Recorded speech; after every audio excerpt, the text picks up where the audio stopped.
భగవద్గీత ఎందలి దివ్యమైనటువంటి బోధనల గురించి తెలుసుకునే ప్రయత్నం చేస్తాను.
అఖండ మండలాకారం వ్యాప్తం యేన చరాచరం తత్పదం దర్శితం యేన తస్మై శ్రీ గురవే నమః.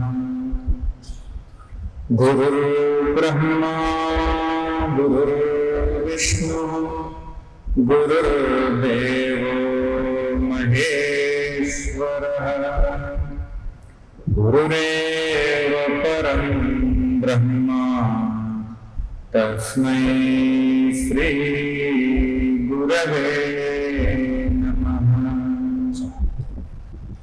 చిన్మయం వ్యాపి యత్సర్వం త్రైలోక్యం సచరాచరం తత్పదం దర్శితం యేన తస్మై శ్రీ గురవే నమః.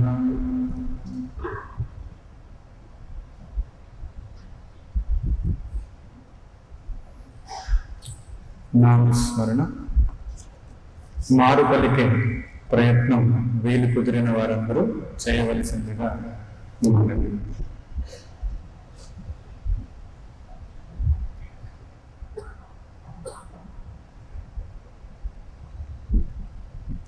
రామ రామ రామ రామ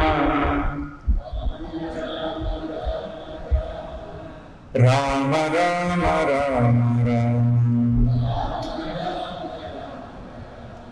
రామ రామ రామ రామ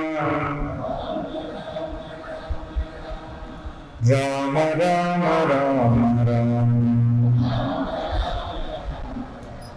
కృష్ణ రామ కృష్ణ రామ కృష్ణ కృష్ణ రామ రామ కృష్ణ రామ కృష్ణ రామ కృష్ణ కృష్ణ రామ కృష్ణ కృష్ణ రామ రామ అంతరాత్మ రామ రామ అంతరాత్మ రామ రామ అంతర్యామి రామ రామ అంతర్యామి రామ రామ అంతరాత్మ రామ రామ అంతరాత్మ రామ రామ అంతర్యామి రామ రామ అంతర్యామి రామ రామ అంతర్జ్యోతి రామ రామ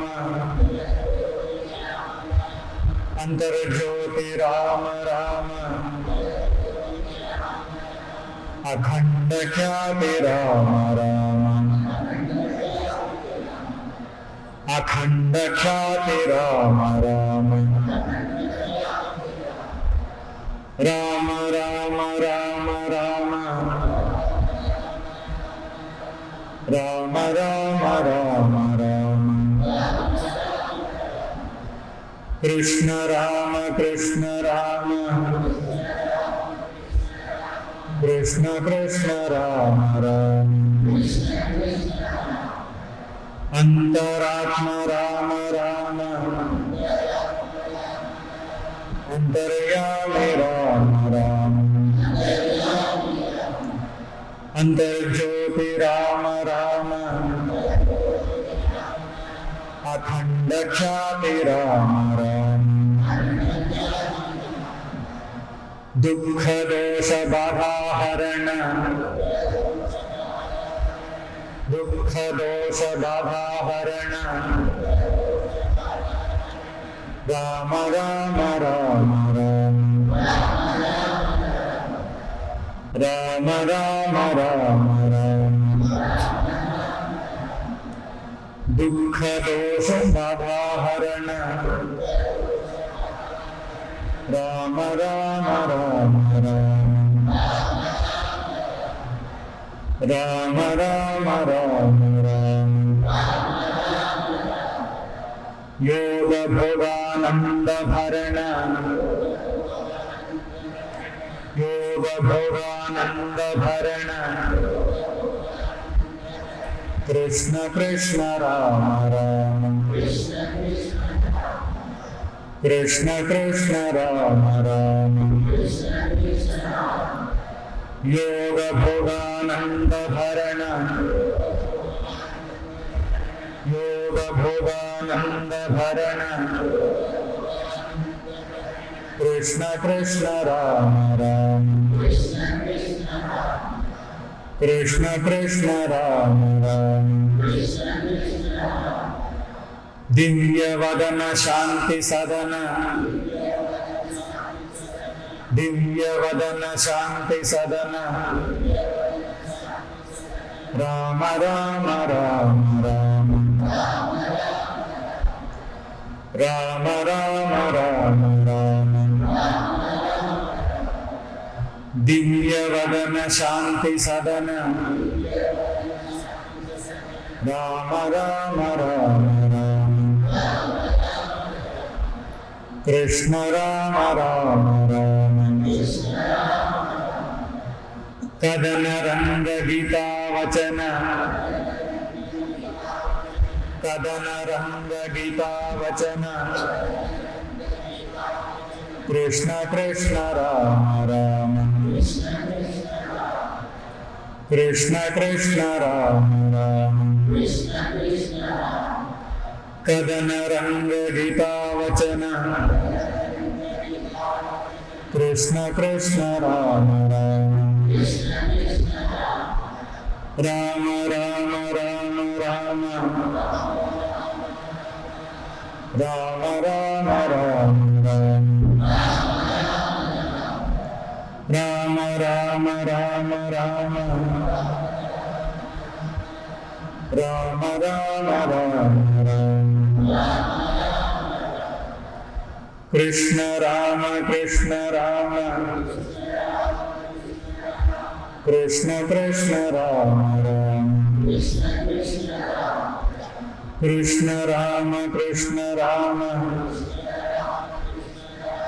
కృష్ణ కృష్ణ రామ రామ కృష్ణ కృష్ణ రామ కృష్ణ కృష్ణ రామ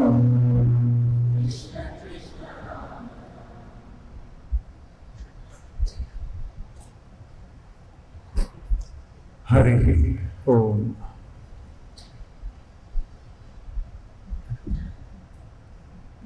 శాంతము,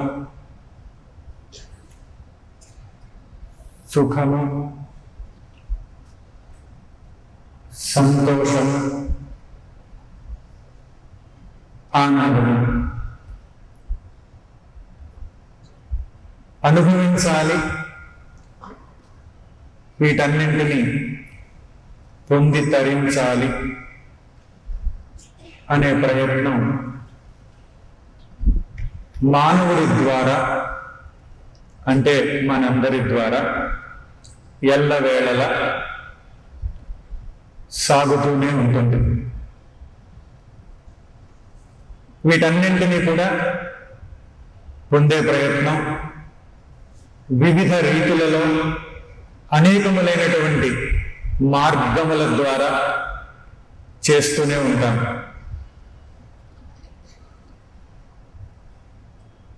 ఈ ప్రయత్నం విజయవంతం అవ్వాలని ఆకాంక్షిస్తూ ఉంటాము, అభిలషిస్తూ ఉంటాము, వాంఛిస్తూ ఉంటాము.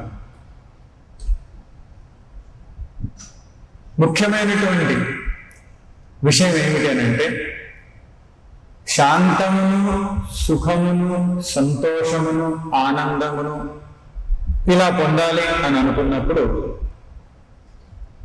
అలాగే సంతృప్తిని కూడా పొందాలి అని మనం అనుకున్నప్పుడు ఎలా మనం పొందగలము వీటన్నింటినీ? ఏ విధంగా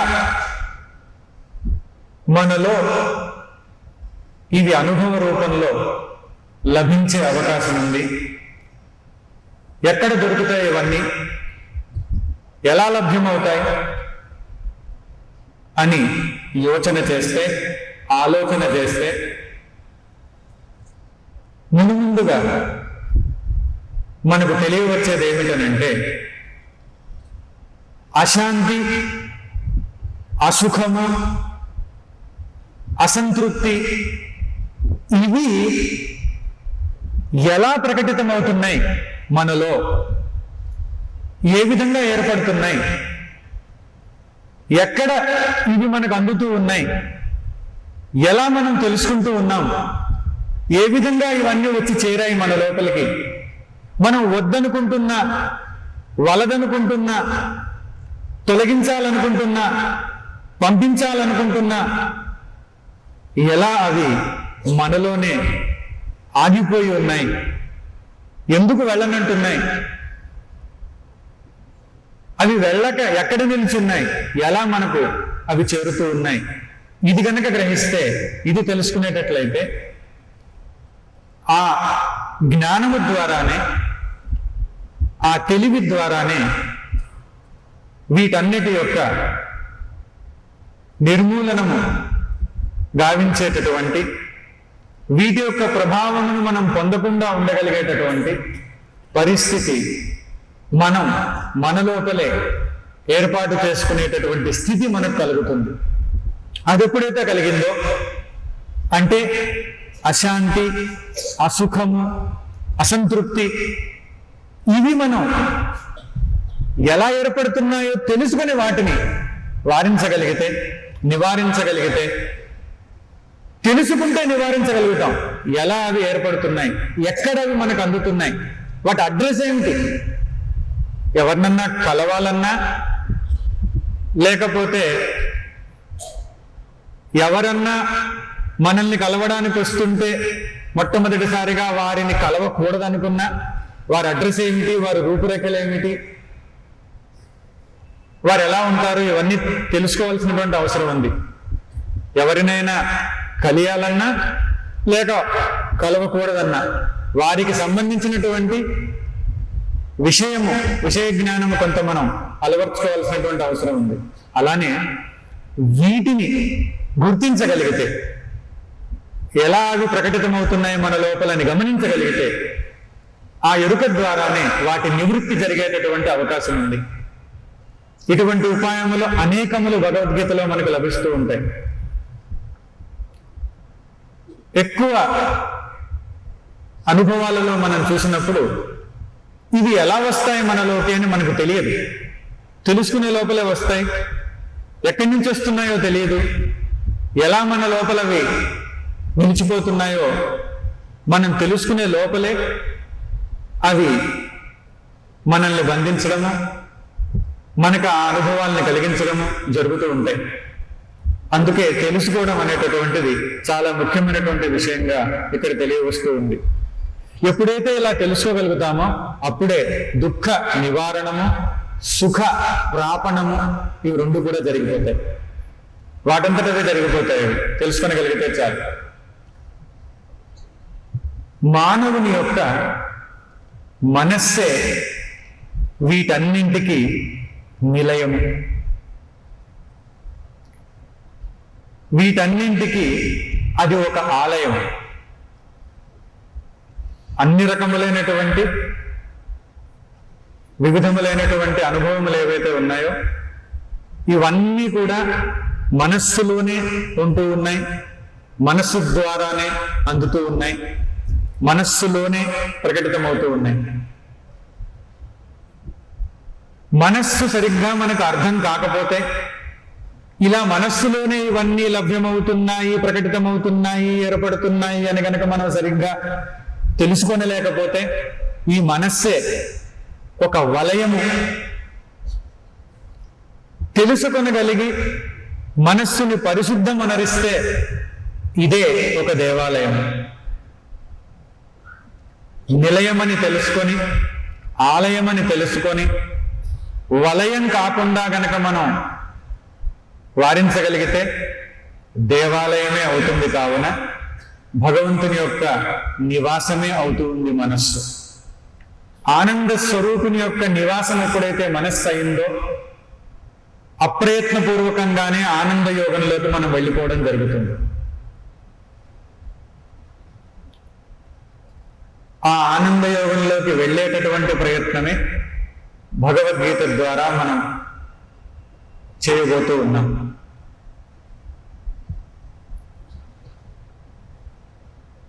నిరంతరము కూడా మనము మానసిక ప్రవాహం యొక్క ప్రభావమునకు లోనవుతూ ఉన్నాం. మనస్సులో నిరంతరము కూడా ఆలోచనల యొక్క ప్రవాహం సాగుతూ ఉంది. ఈ సాగేటటువంటి ప్రవాహమే చాలా మార్లు మనం గమనిస్తే మన అసంతృప్తికి కారణంగా తెలియవస్తూ ఉంటుంది.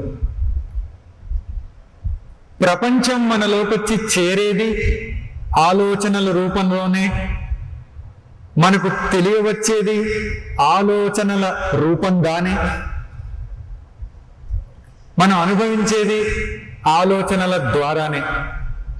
ఆ ప్రవాహం అట్లా వెళ్ళిపోతూనే ఉంటుంది. ఎన్నింటినో నియంత్రించాలనుకుంటాము, ఎన్నింటినో మన ఆధీనంలో తెచ్చుకోవాలనుకుంటాము, ఎన్నింటినో స్వాధీనపరచుకోవాలనుకుంటాము, ఎన్నింటికో ఆధిపత్యాన్ని మనం ఏర్పరచుకోవాలనుకుంటాము, ఎన్నింటిపైన మన అధికారాన్ని నిలబెట్టుకోవాలనుకుంటాము. ఈ ప్రయత్నంలో మనం జీవితాన్ని సాగిస్తూ ఉంటాం.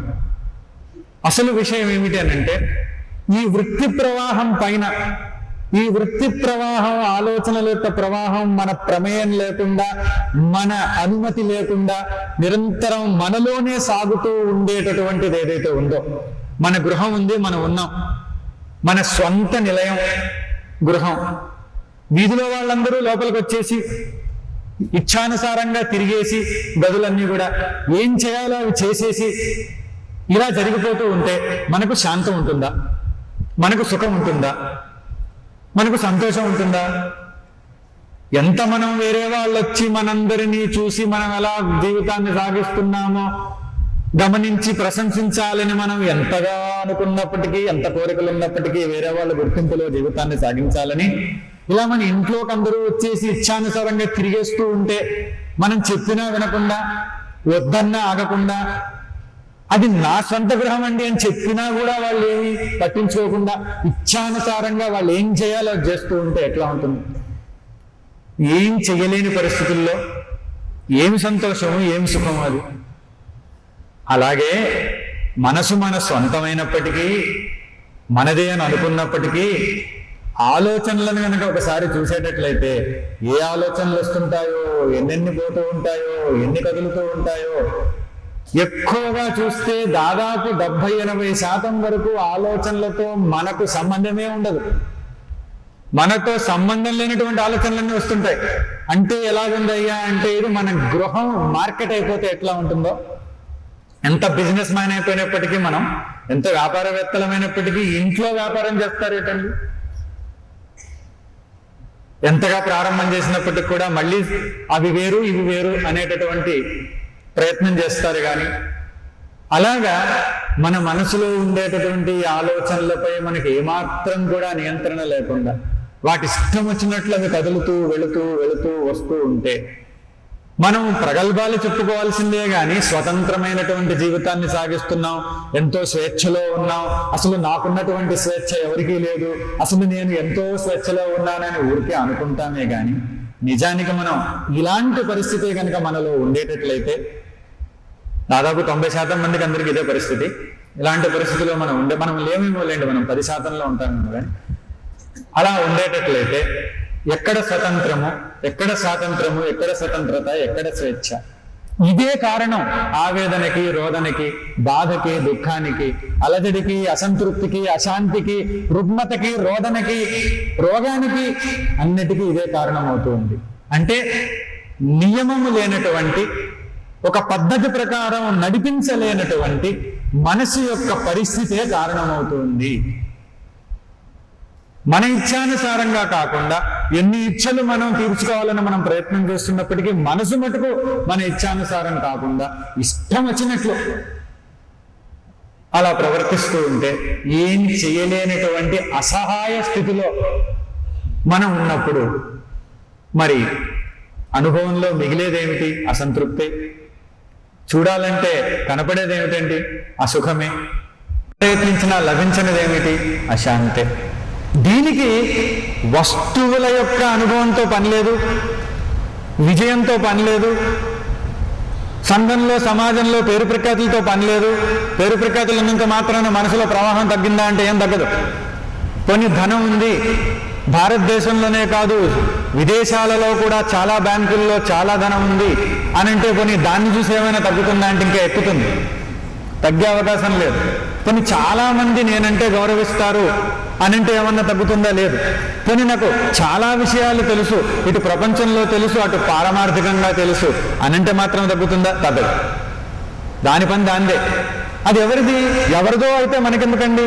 అది మనది. మన లోపల ఉన్నటువంటిది, మనమే అని అభిప్రాయపడుతూ ఉన్నటువంటిది, అన్నీ మనకు అందించేటటువంటిది, అన్నీ మనం గ్రహించడానికి, అందుకోవడానికి, ఆనందించడానికి, భోగించడానికి, రమించడానికి, సుఖించడానికి కారణభూతమైనటువంటిది, అన్నింటితో మనకు సంబంధాన్ని ఏర్పరిచేటటువంటిది ఆ మనస్సు మన లోపలే ఉంది. మన లోపలే ఉంది, మనం చెప్పిన మాట విందు. మనదిగానే ఉంది, కానీ మనకు సంబంధించిన మాత్రం తక్కువగా ఉంటాయి, మనకు సంబంధం లేనివన్నీ ఎక్కువగా ఉంటాయి, అనవసరమైనవన్నీ లోపల ఉంటాయి. మరి ఇట్లాంటి మనస్సు మన లోపలే ఉండి మనదిగా ఉండి ఈ విధంగా చరుస్తూ ఉంటే అశాంతి ఎక్కడో అక్కర్లేదు. ఏమండి నేను జీవితంలో చాలా సక్సెస్ఫుల్ అండి అని ఎవరు చెప్పారు? వేరే వాళ్ళు చెప్తే నేను నమ్ముతున్నానండి.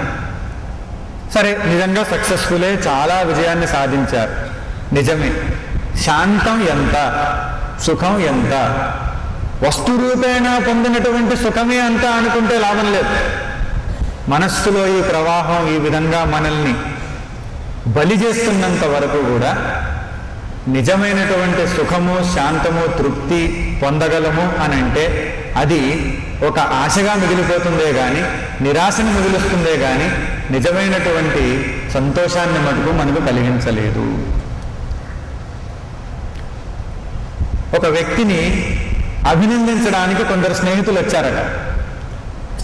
ఎందుకు అభినందించడానికి వచ్చారంటే అభినందించడానికి కారణాలు ఎన్నో ఉంటాయి ఈ లోకంలో. కొంతమందికి అభినందించడమే ఒక పని, ఎందుకంటే అలా చేరువ అవ్వచ్చని, లేకపోతే అలాగైనా వేరే వాడి మనసులో కాస్తైనా సంతోషం కలిగించవచ్చని, ఏదో కారణాలు ఎన్నో ఉంటాయి, ఎన్నో కారణాలు ఉంటాయి అభినందించాలంటే. కానీ ఇక్కడ కారణం ఏమిటి అనంటే కొంతమంది స్నేహితులు ఒక వ్యక్తిని అభినందించడానికి వెళ్తున్నారు. ఎందుకు వెళ్తున్నారు అనంటే ఆ వ్యక్తికి ఒక సంఘటన జరగడం ద్వారా 50 లక్షల రూపాయలు సంప్రాప్తించాయి. 50 లక్షలు. ఆయన ఏం పని చేయలేదు, ఏం కష్టపడలేదు, ఏ ప్రయత్నం చేయలేదు, ఏ శ్రమకి లోను కాలేదు.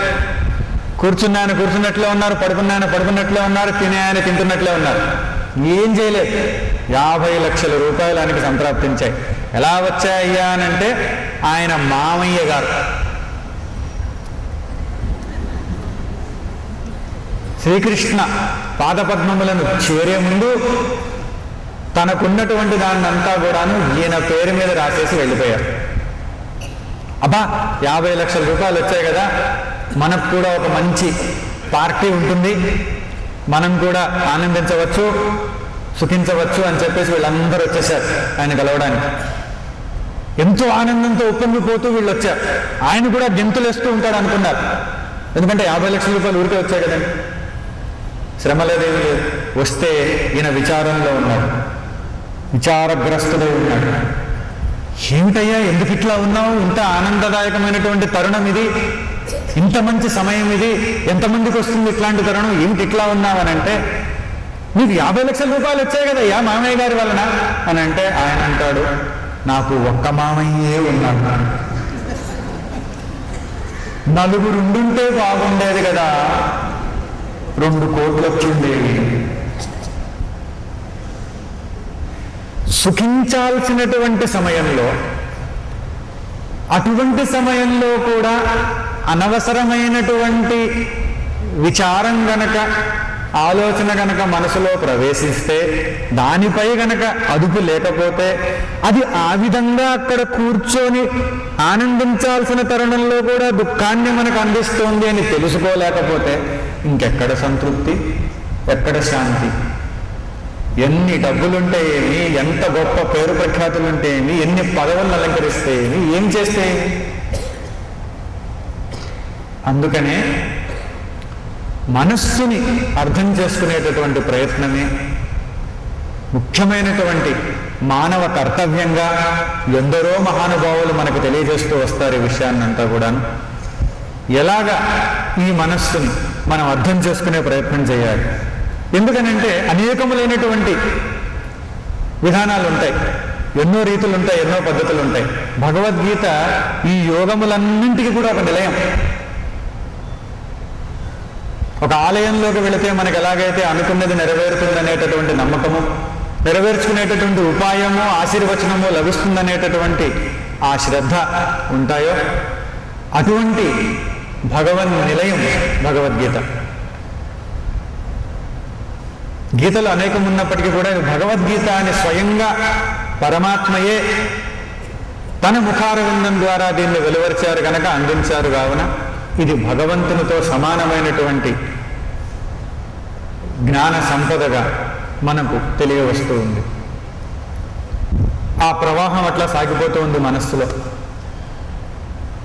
దుఃఖం ఎక్కడుందంటే ఇక్కడే ఉంది, అసంతృప్తి ఎక్కడుందంటే ఇక్కడే ఉంది, బాధ ఎక్కడుందంటే ఇక్కడే ఉంది,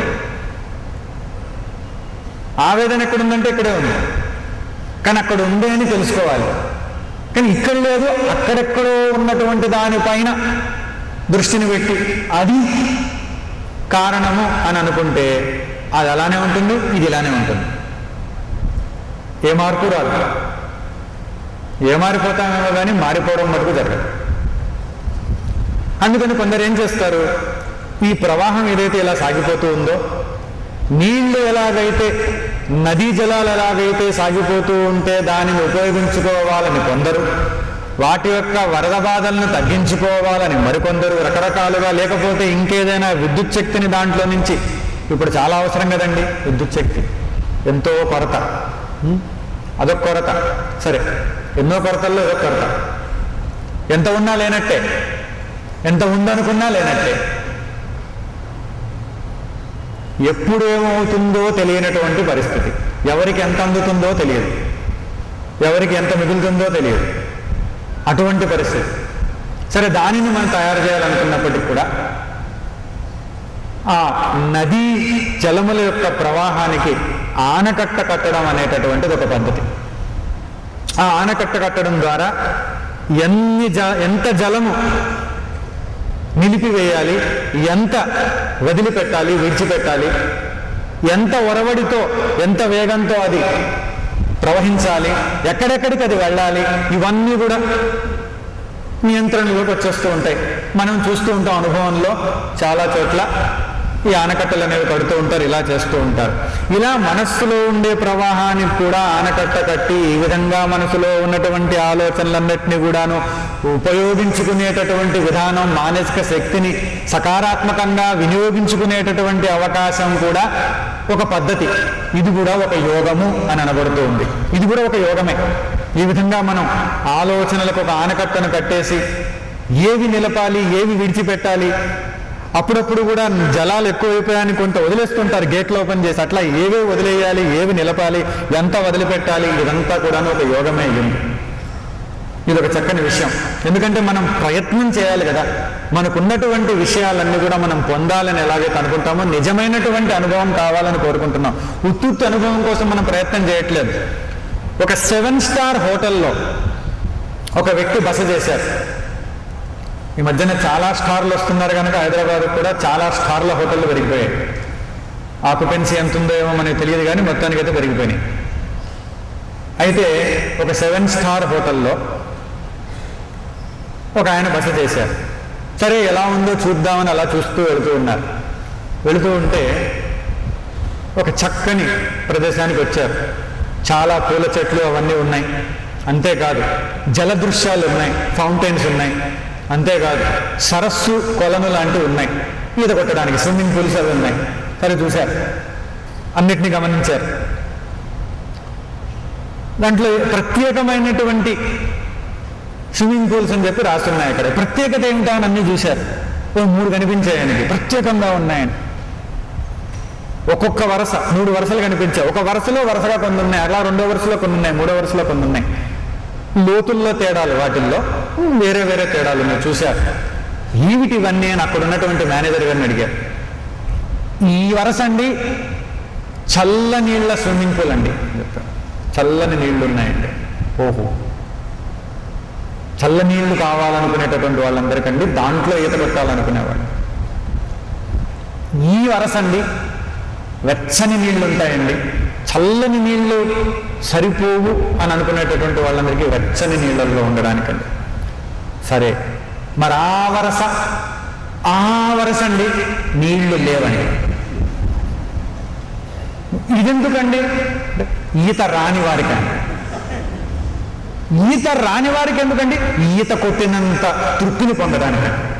వాళ్ళు దిగారు, వీళ్ళు దిగారు, వీళ్ళు కూడా అలా ఉన్నట్టు, అలాంటి అనుభవం కోసం చాలామంది నిరాశ పడుతూ ఉంటారు. ఈత రాని వాళ్ళందరూ అక్కడికి వచ్చి కొట్టే వాళ్ళని చూసి, అందుకని చెప్పేసి వాళ్ళ కోసం అండి. ఓహో, మన అనుభవాల మటుకు ఆ 3వ వరుసలో వాటివి కాదు కదా. నిజంగా మనం పొందాలనుకుంటున్నాం, నిజంగా మనం ఇప్పుడు వద్దనుకుంటే ఉండేటటువంటి దుఃఖాలను నివృత్తి చేసుకోవాలనుకుంటున్నాం. ఇది యథార్థంగా మనం చేయాలనుకుంటున్నాం. అంతేగాని ఇది ఉత్తుత్తిని అలా ఊహలలో మటుకు ఊహించట్లేదు, భావించట్లేదు. ఒక స్కూలులో, ఒక విద్యాలయంలో ఒక చిత్రలేఖన పోటీ పెట్టారు. పెయింటింగ్ కాంపిటీషన్ పెట్టారు. ఆ పెయింటింగ్ కాంపిటీషన్ యొక్క అంశం ఏమిటి అని అంటే, ఒక చక్కని మైదానంలో చాలా గ్రాసం అంతా అక్కడ ఉంది, గడ్డంతా చాలా ఉంది. అక్కడ ఒక మంచి ఆవు వచ్చి అక్కడ ఆ గడ్డిని మేస్తూ ఉంది. ఇది అంశం, దీన్ని చిత్రించాలి. 30 నిమిషాలు సమయం ఇచ్చారు పిల్లలందరికీ.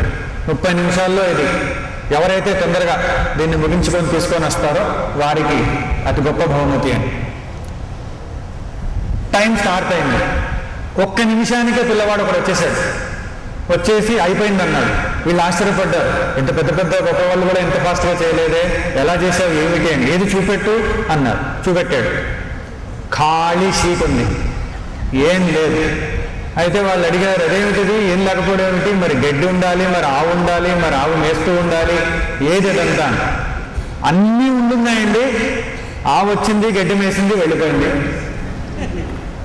ఇప్పుడు ఏదీ లేదు అక్కడ. అందుకని అది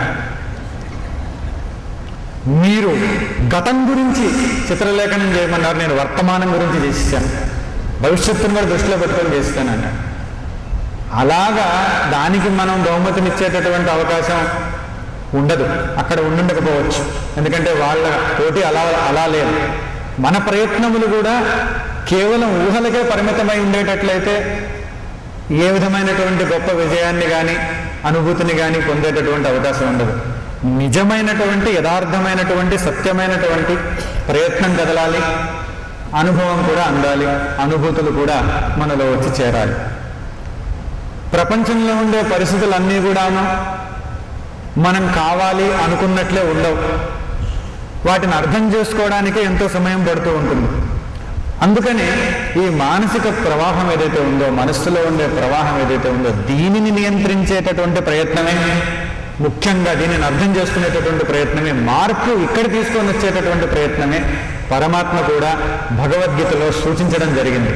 శ్రీకృష్ణ పరమాత్మ సంకల్ప మాత్రేణ ఆ సంగ్రామంలోని పరిస్థితులు, ఆ కురుక్షేత్ర రణరంగంలోని పరిస్థితులన్నీ మార్చి ఉండవచ్చు. ఆయనకది కష్టతరం కాదు, సంకల్ప మాత్రేణ సాధ్యం. ప్రపంచాన్నే సంకల్ప మాత్రేణ ప్రకటితం గావించినటువంటి పరమాత్మకి ప్రపంచంలో ఒక పరిస్థితిని మార్చడం చాలా సులభమైనటువంటి పని. కానీ అర్జునుడి యొక్క మానసిక పరిస్థితిని మార్చారే కానీ బాహ్యంలో ఉన్నటువంటి విషయ పరిస్థితిని మార్చలేదు. అభివృద్ధి అనేటటువంటిది, నిజమైనటువంటి సంతృప్తి, విజయం అనేటటువంటిది మానసిక పరిస్థితిని మారిస్తే లభిస్తాయి కానీ కేవలం బయట పరిస్థితిని మార్చినంత మాత్రాన కాదు. బయట పరిస్థితులు ఎన్ని మారినప్పటికీ లోపల మానసిక పరిస్థితి అదే విధంగా ఉంటే, ఆ ధోరణి అలాగే ఉంటే పెద్ద అభివృద్ధి అనేటటువంటిది సాధించడానికి వీలుండదు. ఒక పద్ధతి మనం చూసాం, ఒక విధమైనటువంటి యోగం. మరొకటి ఏమిటనంటే, ఈ మానసిక ప్రవాహానికి దూరంగా ఉండి, ఆ దూరంగా నిల్చొని, దూరంగా ఉండి ఆ ప్రవాహం అట్లా వెళ్ళిపోతూ ఉంటే అలా గమనిస్తూ, దానిని వీక్షిస్తూ, అలాగే ఆ ప్రవాహంలో ఉండేటటువంటి వివిధ రకములైనటువంటి వాటినన్నింటినీ కూడాను తిలకిస్తూ, అలా చూస్తూ, ఆ మనస్సుని ఆత్మోన్ముఖం చేస్తూ, అంతర్ముఖం చేస్తూ, లోనికి తీసుకొని వెళుతూ, ఆ లోనికి తీసుకొని వెళ్ళే ప్రయత్నంలోనే సుఖ, సంతోష, ఆనంద అనుభవములను పొందే విధానం ఏదైతే ఉందో ఇది మరొక యోగం. ఇది రెండవ యోగం. ఇది ఇంకొక యోగం. భగవద్గీతలో మనకు పరమాత్మ తెలియజేసినటువంటిది మరొక యోగం. ఇంకొకటి ఏమిటనంటే, ఉన్నది ఒకటే సత్యము, ఒకే సత్యం ఉంది ఈ సృష్టిలో, అదే భగవత్తత్వము. దానికంటే అన్యంగా, ఇతరంగా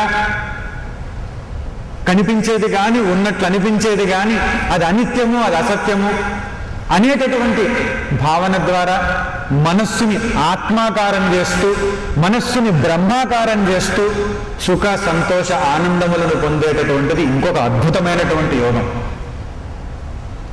ఈ యోగం కూడా మనకు భగవద్గీతలో లభ్యమవుతూ ఉంది. మరొకటి ఏమిటనంటే, ఈ ఆలోచనల యొక్క ప్రవాహం అంతటిని కూడా భగవన్మయం చేస్తూ, భగవంతుని యొక్క నామము, రూపము, గుణము, లీల, మహాత్మ్యము ఈ విధంగా మనస్సు ద్వారా స్మరిస్తూ, తలంపులలోకి వీటిని తీసుకొని వస్తూ, భగవంతుడిని కీర్తిస్తూ, భజిస్తూ, భగవంతుని యొక్క గానముని ఆలకిస్తూ ఈ విధంగా ప్రేమపూర్వకంగా వ్యవహరించేటటువంటి యోగము ఇంకొక విశిష్టమైనటువంటి అద్భుతమైనటువంటి యోగం. ఈ యోగం కూడా మనకు భగవద్గీతలో లభ్యమవుతుంది. అలాగే చెయ్యకుండా ఊరుకోలేం కావున, ఏదీ చేయకుండా మనం ఊరికే ఉండడం మనకు సాధ్యం కాదు కావున, ఏదో ఒకటి చేస్తూ ఉండాలి కావున, ఆ చేసే వాటిల్లో సరైనటువంటివేవి, సరికానటువంటివేవి గ్రహించి చేసే విధానాన్ని మెరుగుపరిచి, బాగుపరిచి, చక్కనైనటువంటి సమర్పణ భావంతో భగవంతుడిని హృదయంలో పెట్టుకొని మనస్సుని ఏకాగ్రం చేసి, చేసేటటువంటి పనిలో మనస్సును పూర్తిగా నియమించి, పరిపూర్ణమైనటువంటి ఏకాగ్రతతో మానసిక శక్తినంతా కూడాను చేసే పనిలో ప్రవేశపెట్టి అద్భుతమైనటువంటి విజయాన్ని సాధించేటటువంటి పద్ధతి విజయుడి యొక్క, అంటే అర్జునుడి యొక్క విజయ పథంలో నడిపించేటటువంటి విజయసారథి బోధనా పద్ధతి అంటే శ్రీకృష్ణుడు బోధించినటువంటి పద్ధతి, అది కూడా ఒక అద్భుతమైనటువంటి యోగం. ఈ యోగములన్నీ కూడాను పరమాత్మ మనందరిపై దయతో, కృపతో, కరుణతో అందించినటువంటి విధానమే ఈ భగవద్గీత. ఇన్ని ఉపాయములన్నీ కూడా మనకు అందించారు. ఎవరికి ఏది రుచిస్తే, ఎవరికి ఏది సరిపోతే, ఎవరికి ఏది నచ్చితే, ఎవరికి ఏది సరిగ్గా ఉందని అనిపిస్తే, ఎవరికి ఏ పద్ధతి చేస్తుంటే దీంట్లో బాగానే ఉంది అని అనిపిస్తే, అటువంటి పద్ధతులన్నీ కూడా యోగముల ద్వారా మనకు అందించారు. అవే ప్రఖ్యాతిగాంచినటువంటి కర్మయోగము, భక్తి యోగము, ధ్యాన యోగము, జ్ఞాన యోగము వగైరా ఈ విధమైనటువంటి పేర్లతో మనకు అందుతూ ఉంటాయి. వీటిల్లో మళ్ళీ రకరకాలైనటువంటి పద్ధతులన్నీ కూడా మనకు తెలియవస్తూ ఉంటాయి. ఇవన్నీ కూడా భగవద్గీతలో మనకు అందుతూ ఉన్నాయి. అవి మనం తెలుసుకునే ప్రయత్నమే మనం చేస్తూ ఉన్నాం. రాజకీయాలలో చాలా ప్రవేశం ఉండి ఎన్నో మార్లు ఎలక్షన్లలో నిల్చొని కొన్ని మార్లు గెలిచి, కొన్ని మార్లు ఓడి, ఈ విధంగా అనేకములైనటువంటి అనుభవములు పొందినటువంటి ఒక వ్యక్తి ఎదురు చూస్తూ ఉన్నారట నర్సింగంలో. ఏమిటనంటే, భార్యామణి గారు ప్రసవం కోసం నర్సింగంలోకి వెళ్ళారు. సరే, నర్సు గారు పరిగెత్తుకుంటూ వచ్చారు సమాచారం చెప్పడానికి. ఆయన ఏది సమాచారం తన మనసులోకి వచ్చినా రాజకీయ ధోరణే ఉంటుంది ఆలోచించేటటువంటిది. సరే, వెంటనే పరిగెత్తుకుంటూ వచ్చారు. వచ్చి చెప్పారు, అమోఘమైనటువంటి ఫలితం అండి మీకు, మీ భార్యామణి గారు ప్రసవించారు, 3 అమ్మాయిలు ఒకటేసారి పుట్టారు, 3 పుట్టారు, ట్రిప్లెక్స్ పుట్టారు మీకు అని చెప్పారట. చెప్పగానే వెంటనే ఆయన, నో, నేను ఒప్పుకోను, రీకౌంటింగ్ పెట్టించండి అన్నాడు. రీకౌంటింగ్ పెట్టిస్తే ఓట్లు మారతాయేమో కానీ సంఖ్యలు, అంకెలు ఇవి మారతాయేటండి? ఇవి మారవు. ఇవి మారనటువంటి పరిస్థితులు ప్రపంచంలో మనం పొందేటటువంటి పరిస్థితులు కూడా, మనం జీవించేటటువంటి పరిస్థితులు కూడా దాదాపు ఇటువంటివి అయి ఉంటాయి. ఇవన్నీ ఏర్పడుతూ ఉంటాయి. వీటిని ఎదుర్కొనేటటువంటి విధానం తెలుసుకోవాలి. కానీ నేను ఒప్పుకోను, నా వల్ల కాదు అని అంటే ఎలా? అప్పుడే ఇంకా ఎక్కువ అశాంతి, ఎక్కువ అసంతృప్తి కలుగుతుంది. ఎలాగో ఉండే ప్రవాహం ఎట్లాగో ఉంది, ఆ ప్రవాహం అట్లా కదులుతూనే ఉంది, దానిపై నియంత్రణ లేదు, అసలు దాన్ని ఏమీ చేయలేం. ఇది పెద్ద అసంతృప్తి. ఎందుకంటే అది అట్లా ఊరికే అలా వాగుతూ ఉంటుంది, లోపల అలా మనసు అట్లా మాట్లాడుతూ ఉంటుంది, అలా పోతూ ఉంటుంది, ఏదో అంటూ ఉంటుంది, ఏదో నడుస్తూనే ఉంటుంది, పోతూనే ఉంటాయి. అదే వేదన, అదో పెద్ద వేదన. దాన్ని ఏం చేయాలో అర్థం కాదు. ఇంత జీవితం జీవించాం, అది చెప్పినవన్నీ చేశాం, ఇది చూడమంటే చూసాం, అది చేయమంటే చేసాం, అది తెచ్చుకోమంటే తెచ్చుకున్నాం, అది పారేయమంటే పారేసాం, ఇదిగో పరిగెత్తమంటే పరిగెత్తాం, నిలబడమంటే నిలబడ్డాం, కింద పడమంటే పడ్డాం, మీద పడమంటే పడ్డాం, అన్నీ చేశాం, చెప్పినవన్నీ చేశాం. చెప్పినవన్నీ చేస్తే కూడా ఏమన్నా ఆగుతుందా? అదుగుతూనే ఇంకా అంటూనే ఉంది.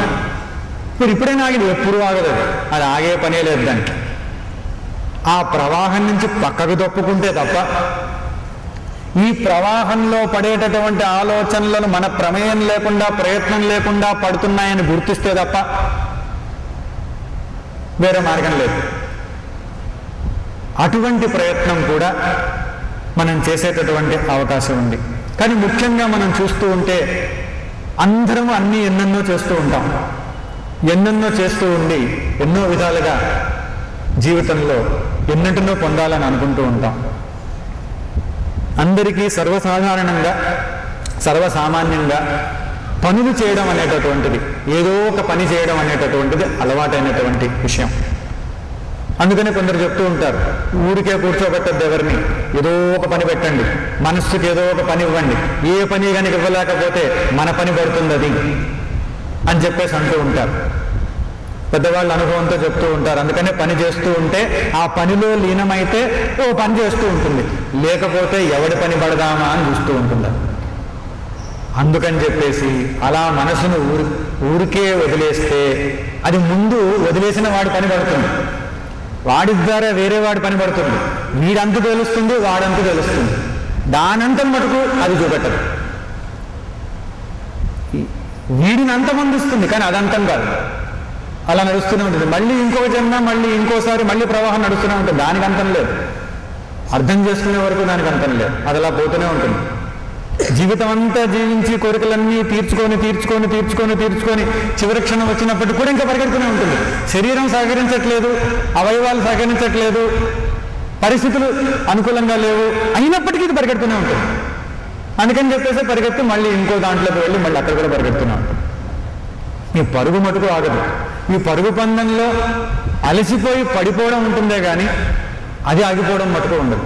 అందుకని అదే ఒక పెద్ద అసంతృప్తి లోపల. దానిని అర్థం చేసుకునే ప్రయత్నం మనం చేయాల్సినటువంటి అవసరం ఉంది. కనుక సర్వసాధారణంగా అందరికీ ఉపయోగపడేటటువంటిది, అందరికీ అవసరమై ఉన్నది అని అనుకునేటటువంటిది ఆ యోగం.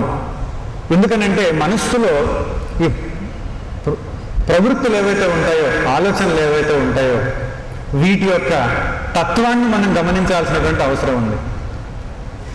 ఆ ప్రయత్నం కర్మయోగం ద్వారా మనం చేద్దాం. వీలైతే ఈ శ్లోకం యొక్క చరణమును ఉచ్చరించిన తర్వాత, నేను పలికిన తర్వాత మారు పలికే ప్రయత్నం చేయండి. వీలైతే అందరికీ తెలిసినటువంటివే, చాలా మార్లు విన్నటువంటివే ఉన్నాయి ఎక్కువగా శ్లోకాలన్నీ కూడా. కావున 2వ అధ్యాయంలో 47వ శ్లోకం చాలా జనాదరణ పొందినటువంటి శ్లోకం కూడా ఇది. చాలామంది ఊరికే నోట్లో ఉంటుంది చాలామందికి. కర్మణ్యేవాధికారస్తే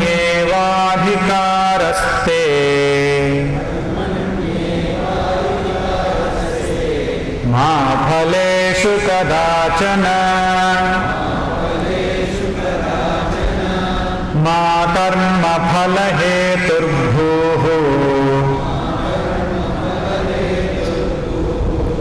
మా తే సంగోస్త్వ కర్మణి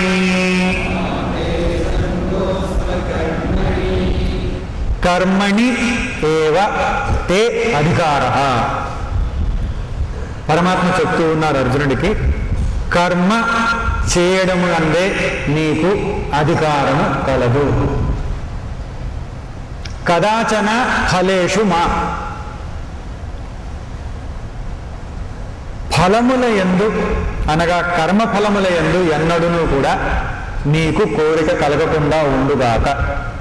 లేదా మరొక విధంగా అర్థం చేసుకునే ప్రయత్నం చేస్తే, కర్మ ఫలముల యందు నీకు అధికారం లేదు అనేటటువంటిది సామాన్య అర్థంగా తెలియవస్తుంది. కర్మ ఫల హేతు మా భూహు, కర్మ ఫలములకు నీవు కారణము కాకుము. అంటే కర్మఫలములకు నేరే కారణమని కూడా అనుకోవద్దు. చేయాల్సిన విధిని చేయకుండా చేయకూడని విధిని చేపట్టి అనవసరంగా కర్మఫలములకు కారణము కావద్దు. ఈ విధంగా కూడా అర్థం ఉంది. అకర్మణి తే మా అస్తు, కర్మ త్యాగం నందు నీకు ఆసక్తి కలగకుండా ఉండుగాక. ఈ విషయాల్ని చెప్తూ వచ్చారు. కర్మలను చేయడమునందే అధికారం ఉంది అని మనందరికి కూడా చెప్పారు. ఫలితముల పైన మనస్సు వెళ్లకుండా ఉండుగాక అని కూడా అన్నారు. అంటే ఏమిటి ఇక్కడ? ఫలితములు అనేటటువంటి మన చేతుల్లో పూర్తిగా లేవు అనేటటువంటి విషయాన్ని సామాన్యమైనటువంటి రీతిలో చెప్పారు. మనం మనసులో వాంఛించేవేమిటి, ఊహించేవేమిటి? ఫలితములు. ఈ ఫలితం ఇలా ఉండాలి, ఆ ఫలితం అలా ఉండాలి, ఈ ఫలితం నాకు కావాలి, ఆ ఫలితం నేను పొందాలి, ఈ ఫలితములు నాకు కావాలి. ఆ ఫలితముల గురించి యోచన చేయవచ్చు, ఫలితముల గురించి ఆలోచన కలిగించుకోవచ్చు. ఎందుకంటే ఆ ఫలితములకు సంబంధించినటువంటి ఆలోచన పద్ధతులే ఒక లక్ష్యమని, ఒక గోల్ అని, ఒక ఆదర్శమని, ఒక ఐడియల్ అని, ఒక దృక్పథమని, ఒక విజన్ అని చెప్తూ ఉంటారు. ఇవన్నీ కూడా మనం చూస్తూ ఉంటాం. ఇవన్నీ కూడా ఉంటాయి. ఇవన్నీ లేకుండా జీవితంలో కర్మలు చేయడం, ముందుకు వెళ్ళడం అనేటటువంటి సాధ్యం కాదు. కానీ ఇక్కడ ఏం చెప్తున్నారు పరమాత్మ? అసంతృప్తికి, అశాంతికి, అసుఖానికి కారణం ఏమిటి? ఒకే విషయం చెప్పారు ఇక్కడ పరమాత్మ. ఫలితములు నీ చేతుల్లో లేవు అని తెలుసుకో. ఇది ఒక్కటి తెలుసుకుంటే చాలు.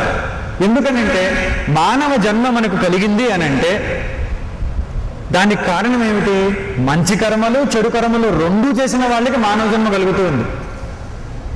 కేవలం ఉత్తమమైనటువంటి కర్మలే చేస్తే ఉత్తమమైనటువంటి లోకాల్లో జన్మ కలగవచ్చు, నీచమైనటువంటి కర్మలు చేస్తే నీచమైనటువంటి లోకాల్లో యోనుల్లో జన్మ కలగవచ్చు. కానీ రెండు రకములైనటువంటి కర్మలను ఎప్పుడైతే చేశామో, పాపము పుణ్యము రెండు కూడా ఎప్పుడైతే మనం చేయడం జరిగిందో, మనుష్య లోకంలో జన్మ అనేది వస్తుంది. కనుక మానవ శరీరం మనకు వచ్చింది కనుక రెండు ఉంటాయి. రెండు కర్మల్ని చేశామనే దానికి నిదర్శనం ఇది. కనుక రెండు ఫలితాలు ఉంటాయి. ఎప్పుడూ ఒకే రకమైనటువంటి ఫలితాలు రావాలి, రెండో రకమైనటువంటి ఫలితాలు రావద్దు అంటే రాకుండా ఉండవు, వస్తాయి. తప్పకుండా అనుభవాలు వస్తాయి, అవి వచ్చి తీరుతాయి. ఎక్కడి నుంచో రావక్కర్లేదు, ఇక్కడి నుంచే వస్తాయి. అదే కదా వచ్చింది. మనం ఎంతసేపు దృష్టి ఎక్కడి నుంచో వస్తాయి అనుకుంటాం, ఎక్కడి నుంచో రావక్కర్లేదు, ఇక్కడి నుంచే వస్తాయి. అసలు రోగం ఎక్కడుంది, అందుకే యోగం ఇక్కడే కావాలి. ఎవడో అసంతృప్తికి కారణం, ఎక్కడి నుంచో అశాంతికి కారణం కలుగుతూ ఉంది, ఏదేదో అసుఖాన్ని కలిగిస్తూ ఉంది. ఇది చెప్పుకోవడానికి బాగుంటుంది, దుఃఖ ఉపశమనం తాత్కాలికంగా పొందడానికి బాగుంటుంది. నిజమైనటువంటి పరిష్కారం కావాలంటే లోపలే ఉంది. అందుకనే అక్కడే మనం తెలుసుకునే ప్రయత్నం చేయాలి. దాని విషయమే ఇక్కడ తెలియజేస్తూ వచ్చారు. ఫలితములు ఆశించేది ఇక్కడే. ఆ ఫలితములు మన చేతుల్లో లేవు. ఒక విత్తనాన్ని వేశాం, ఒక చక్కని ధాన్యాన్ని మనం పొందాలనుకున్నాం, లేకపోతే ఫలాన్ని పొందాలనుకున్నాం. విత్తనాన్ని వేశాం, ఫలితం పొందాలి. సమయం ఉంది, మధ్యలో సమయం పడుతుంది. ఎంత వేగంగా మనం ముందుకు వెళుతున్నప్పటికీ కూడా ఏదన్నా ఒక మామిడి టెంకని నాటితే, మొక్కను నాటితే నాటగానే అని చెప్పి వచ్చేసేటటువంటి అవకాశం ఇంకా రాలేదు. ఇంకా సమయం పడుతుందేమో భవిష్యత్తులో. ఇలాగా ఆ విత్తనాన్ని వెయ్యగానే అని చెప్పేసి బయటకు వచ్చేసి వెంటనే అలాగా. కనుక ఇంత ఫాస్ట్ జోన్లో కూడా దానికి సమయం పడుతుంది. ఆ సమయంలో ఆ సమయం ఏదైతే ఉందో మన కర్మ ఫలితం, ఆ ఫలితం ఆశించడంలో తప్పులేదు. ఏదో కోరుతున్నాం, ఇలా ఉంటే బాగుంటుంది అనుకున్నాం, పర్వాలేదు. కానీ అది కోరేటటువంటి మానసిక ప్రవృత్తి రెండు రకాలుగా ఉంటుంది. అదే విశిష్టమైనటువంటి విషయం ఇక్కడ మనం తెలుసుకోవాల్సింది. ఒకటి అలజడిని కలిగిస్తుంది, అసంతృప్తిని మిగులుస్తుంది. ఎందుకనంటే దాని యొక్క ప్రవృత్తి వేరుగా ఉంటుంది. అది ముందుకు తోస్తూ ఉంటుంది, ముందుకు నెట్టుతూ ఉంటుంది. చాలక ప్రవృత్తి అంటారు, చాలకము అంటారు. అంటే చాలదు అని అక్కడే చెప్తోంది. చాలకము లేదా ముందుకు నెట్టేటటువంటిది ప్రొపల్సివ్ అంటారు ఆంగ్లంలో దాన్ని. ప్రొపల్లింగ్, ముందుకు తోస్తూ ఉంటుంది, అది తోస్తూ ఉంటుంది, నెడుతూ ఉంటుంది, ఉండనివారు ఎక్కడ. అలాంటి ప్రవృత్తి అన్నమాట. అలాంటి ప్రవృత్తి ఎలా ఉంటుంది అంటే, అలాంటి ప్రవృత్తి ఉందనుకోండి, వాళ్ళకి ఫలితం పైన ఆలోచన ఉంటుంది. గోల్ ఉండొచ్చు, విజన్ ఉండొచ్చు, ఐడియల్ ఉండొచ్చు, లక్ష్యం ఉండొచ్చు, ఆదర్శం ఉండొచ్చు, దృక్పథం ఉండొచ్చు. కానీ వాళ్ళలో ఎలా ఉంటుంది? ఇది అవుతుందా కాదా, నెరవేరుతుందా కాదా, జరిగేనా లేదా, ఏమవుతుందో ఎలా అవుతుందో, ఎప్పుడవుతుందో ఏమవుతుందో, ఏమేమవుతుందో వస్తుందో రాదో, పొందుతానో పొందనో, ఇలా ఉంటుందన్నమాట ప్రవృత్తి. ఎంతసేపు ఒక భయము, ఒక ఆందోళన, ఒక అలజడి, ఒక వేదన, ఒక సంశయము, ఒక అనుమానము, ఇట్లాంటివన్నీ మనసులో వచ్చి చేరుతుంటాయి. వీటన్ని కారణం ఏమిటి? ఈ ప్రొపల్సివ్ నేచర్ ఆఫ్ థాట్ అంటారు దాన్ని. అంటే ఏమిటి అక్కడ? దాని ప్రవృత్తి ఎట్లా ఉంటుంది? చాలకం లేదా ముందుకు నెట్టుతూ ఉండేటటువంటిది. చలనం ఎక్కువగా ఉంటుంది, చంచలత్వం ఎక్కువగా ఉంటుంది దాంట్లో. ఇది ఉంది అని అంటే చేసే కర్మ సరిగ్గా చేయలేము, పరిస్థితి ఎట్లా ఉన్నప్పటికీ కూడా అర్థం చేసుకోలేము, చేసేటప్పుడు కూడా మనసు ఏకాగ్రంగా ఉండదు. ఏకాగ్రంగా లేకుండా మనస్సు కర్మని చేస్తే ఫలితం ఎట్లా ఉంటుంది? ఫలితం కూడా అట్లానే ఉంటుంది. కొన్ని పరిస్థితి ఏమైనా అర్థం చేసుకునే వ్యవస్థ ఉంటుందా? ఉండదు. చాలా అలజడిమయంగా ఉంటుంది. మరొకటి ఎలా ఉంటుంది పద్ధతి అని అంటే, మానసిక ప్రవృత్తి యొక్క పద్ధతి ఎలా ఉంటుంది అని అంటే, సూచకమైన నిర్దేశకమైనటువంటి ప్రవృత్తి. సూచకమైన నిర్దేశకమైన అంటే డైరెక్టివ్ నేచర్ ఆఫ్ థాట్ అంటారు దీన్ని. సూచకమైన నిర్దేశకమైన, ఇది ఇలా ఉంది, దీనిని మనం సాధించాలి, అలా ముందుకు వెళుతూ ఉంటుంది. ఆందోళన కానీ, అలజడి కానీ, అయోమయ పరిస్థితి కానీ ఉండదు. ఏకాగ్రమైనటువంటి చిత్తం ఉంటుంది, మనస్సు ఉంటుంది. ఇదిగో లక్ష్యం ఇలా అనుకున్నాం, దాంట్లో మనం మనసును ప్రవర్తింపజేస్తున్నాం, వెళుతున్నాం. సిద్ధించినా సిద్ధించకపోయినా, అనుకూలంగా ఉన్నా ప్రతికూలంగా ఉన్నా అలా ముందుకు వెళ్ళిపోతూ ఉంటుంది. దాని కార్యసాధన దీక్షలో అలా వెళ్ళిపోతూ ఉంటుంది. ఇది ఒక ఆలోచన. కర్మయోగంలో ఉండేటటువంటి విశేషమైన సందేశం ఈ శ్లోకంలో ఏమిటనంటే, పరమాత్మ చెప్పింది, ఆ అలజడిమయం చేసేటటువంటి, ముందుకు తోసేటటువంటి, నెట్టి పారేసేటటువంటి దానిని పక్కన పెట్టి, అంటే అటువంటి ఫలిత సంబంధిత ఆలోచన లేకుండా ఫలితం లేదని చెప్పలేదు ఇక్కడ, ఫలితం ఉంటుంది, ఫలితమే మనకు ఉత్సాహాన్ని కలిగిస్తుంది కావచ్చు. కానీ ఆ మనస్సులో ఈ ప్రవృత్తి, ఇటువంటి ప్రవృత్తి లేకుండా నిర్దేశకమైనటువంటి ప్రవృత్తి, సూచకమైనటువంటి ప్రవృత్తి, నిదానంగా ముందుకు వెళ్ళేటటువంటి ప్రవృత్తి, నెమ్మదిగా, నిశ్చింతగా, స్థిరంగా, ఏకాగ్రంగా ముందుకు నడిపించేటటువంటి మానసిక పద్ధతి, ఈ ప్రవృత్తి మనసులో ఉంచుకోవడమే కర్మయోగంలో ఒక విశేషమైన లక్షణం. ఒక వ్యక్తి వ్యాపారం చేద్దాం అనుకుని విదేశాలకు వెళ్ళాలనుకున్నాడు అన్నమాట. సరే, విదేశాలకు వెళ్ళాలి, ఎందుకంటే ఆయన ఇక్కడ ఆయనకు పెద్దగా లాభాలు చేకూరలేదు, విదేశానికి వెళ్ళాలనుకొని చెప్పేసి అక్కడి నుంచి ఏదో ఒక పిలుపు వచ్చింది. వెంటనే ఉన్న పలంగా బయలుదేరాలి అని చెప్పేసి ఒక పిలుపు వచ్చింది. ఏదో మేము అత్యవసర సమావేశాన్ని ఏర్పాటు చేశాం, కొన్ని దేశాల నుంచి వ్యాపారవేత్తలు వస్తూ ఉన్నారు, ఇక్కడ మీ వ్యాపార విషయం కూడా చర్చిస్తాం, వెంటనే ఉన్న పలంగా విమానం ఎక్కేసి వచ్చేయాలి అని చెప్పేసి. ఈయనకు కూడా ఎప్పటి నుంచో ప్రయత్నం చేస్తుంటే సరిగ్గా లేదు కనుక, ఎంతో బాధల్లో కూడా ఉన్నాడు ఈయన, ఎన్నో నష్టాలు కూడా వచ్చాయి కనుక ఇది మంచి అవకాశం అని చెప్పేసి వెంటనే ఇంట్లో వాళ్ళకి చెప్పేసి, ఫోన్ చేసేసి, ట్రావెల్ ఏజెంట్కి చెప్పేసి టికెట్ బుక్ చేయమని చెప్పేసి, ఆ డీటెయిల్స్ తెలుసుకొని ఇంటర్నెట్లో ప్రింట్ చేసేసి అది తీసుకొని పరిగెడుతున్నాడు. ఇంకా ట్యాక్సీని పిలిచాడు, ట్యాక్సీలో వెళ్ళిపోతూ ఉన్నాడు, వెళ్ళిపోవాలని చెప్పేసి విమానాశ్రయానికి వెళ్ళాలని వెళ్ళిపోతూ ఉన్నాడు. బయలుదేరాడు, వెళ్ళిపోతూ ఉంటే కొంచెం దూరం ప్రయాణం అయ్యాడో లేదో ట్రాఫిక్ జామ్ అయిపోయింది, మొత్తం కంజెషన్, ట్రాఫిక్ జామ్ అయిపోయింది. ఇంకెక్కడా కూడా ముందుకు వెళ్ళడానికి అవకాశం లేదు, వెనక్కి వెళదామంటే అవకాశం లేదు, పక్కకు వెళదామంటే అవకాశం లేదు. ఇంకా తపన ఎక్కువైపోయింది, ఇంకా ఆందోళన ఎక్కువైపోయింది, ఇంకా ఆవేదన ఎక్కువైపోయింది. సమయానికి వెళ్తానో వెళ్ళనో, ఏమైపోతుందో ఏమో, ఏం చేస్తానో ఏమో, అదేమన్నా పోగొట్టుకుంటానేమో, ఏమన్నా పోగొట్టుకుంటే ఇంకా నా జీవితం ఎట్లా, ఒకటువంటి అవకాశం పోగొట్టుకుంటే ఇంకా నా మనుగడ ఎట్లా, దాని తర్వాత భవిష్యత్తులో ఏమైపోతుంది, ఇవన్నీ ఆలోచనలు అవసరమా? కానీ ఎవరికి ఎక్కువగా కలుగుతాయి ఇవి? ఎవరి మనసు ఇంకెక్కువ ఆందోళనకు లోనవుతూ ఉంటుంది అని అంటే, ఎవరిలో అయితే ఈ విధమైనటువంటి ముందుకు నెట్టేటటువంటి ఆలోచన ప్రవృత్తి ఉంటుందో, ఈ చాలకం అనేటటువంటి ప్రవృత్తి కలుగుతూ ఉంటుందో వారిలో ఉంటుంది. ఎవరిలో అయితే సూచకమైనటువంటి, నిర్దేశకమైనటువంటి ప్రవృత్తి ఉంటుందో వాళ్ళు గమనిస్తూ ఉంటారు పరిస్థితి. కానీ ఈ వ్యక్తి ఇలా గమనించట్లేదు. ఈ వ్యక్తికి ఆందోళన ఎక్కువైపోయింది. వెంటనే ఆ టాక్సీ డ్రైవర్ని పట్టుకున్నాడు, తొందరగా పోనివా. ఎట్లా పోనిస్తానండి, ఇది భూమి మీద నడిచేటటువంటి వాహనం అండి, మీ పరిస్థితి చూస్తే ఇదేదో ఆకాశంలో పోయేటటువంటి వాహనం కావాలనుకుంటున్నారు, అదేదో ఆంగ్ల సినిమాల్లో ఉన్నటువంటి బటన్లు నొక్కితే పైకి ఎగిరేటటువంటి ఆ వాహనం కాదండి, ఇది నేను భూమి మీద మాత్రం నడపగలను. ఏమన్నా తట్టుకోలేకపోతున్నాడు, కూర్చోలేకపోతున్నాడు, ఆయనకి అర్థం కావట్లేదు. ఇది ఒక ప్రవృత్తి అన్నమాట. సరే, ఇంకా ఏం చేయాలో తెలియదు. ఉండండి, మీ పరిస్థితి చూస్తుంటే నాకు టెన్షన్ వస్తుంది, మిమ్మల్ని చూస్తుంటే మీరు ఎయిర్పోర్ట్ చేరతారో లేదో అనిపిస్తుంది, మీ బీపీ ఎక్కిపోతుంది, కళ్ళెర్రబడుతున్నాయి, మీరు ఇట్లా అయిపోతున్నారు, మీరేమన్నా అయిపోతే విమానాశ్రయానికి బదులుగా హాస్పిటల్కి తీసుకెళ్లాలేమో, మీరు జాగ్రత్త ముందు అని చెప్పేసి ఆ టాక్సీ డ్రైవర్ హితబోధ చేస్తున్నాడు. కానీ ఈయన ఇంకా ఎక్కువ రెచ్చిపోయాడు.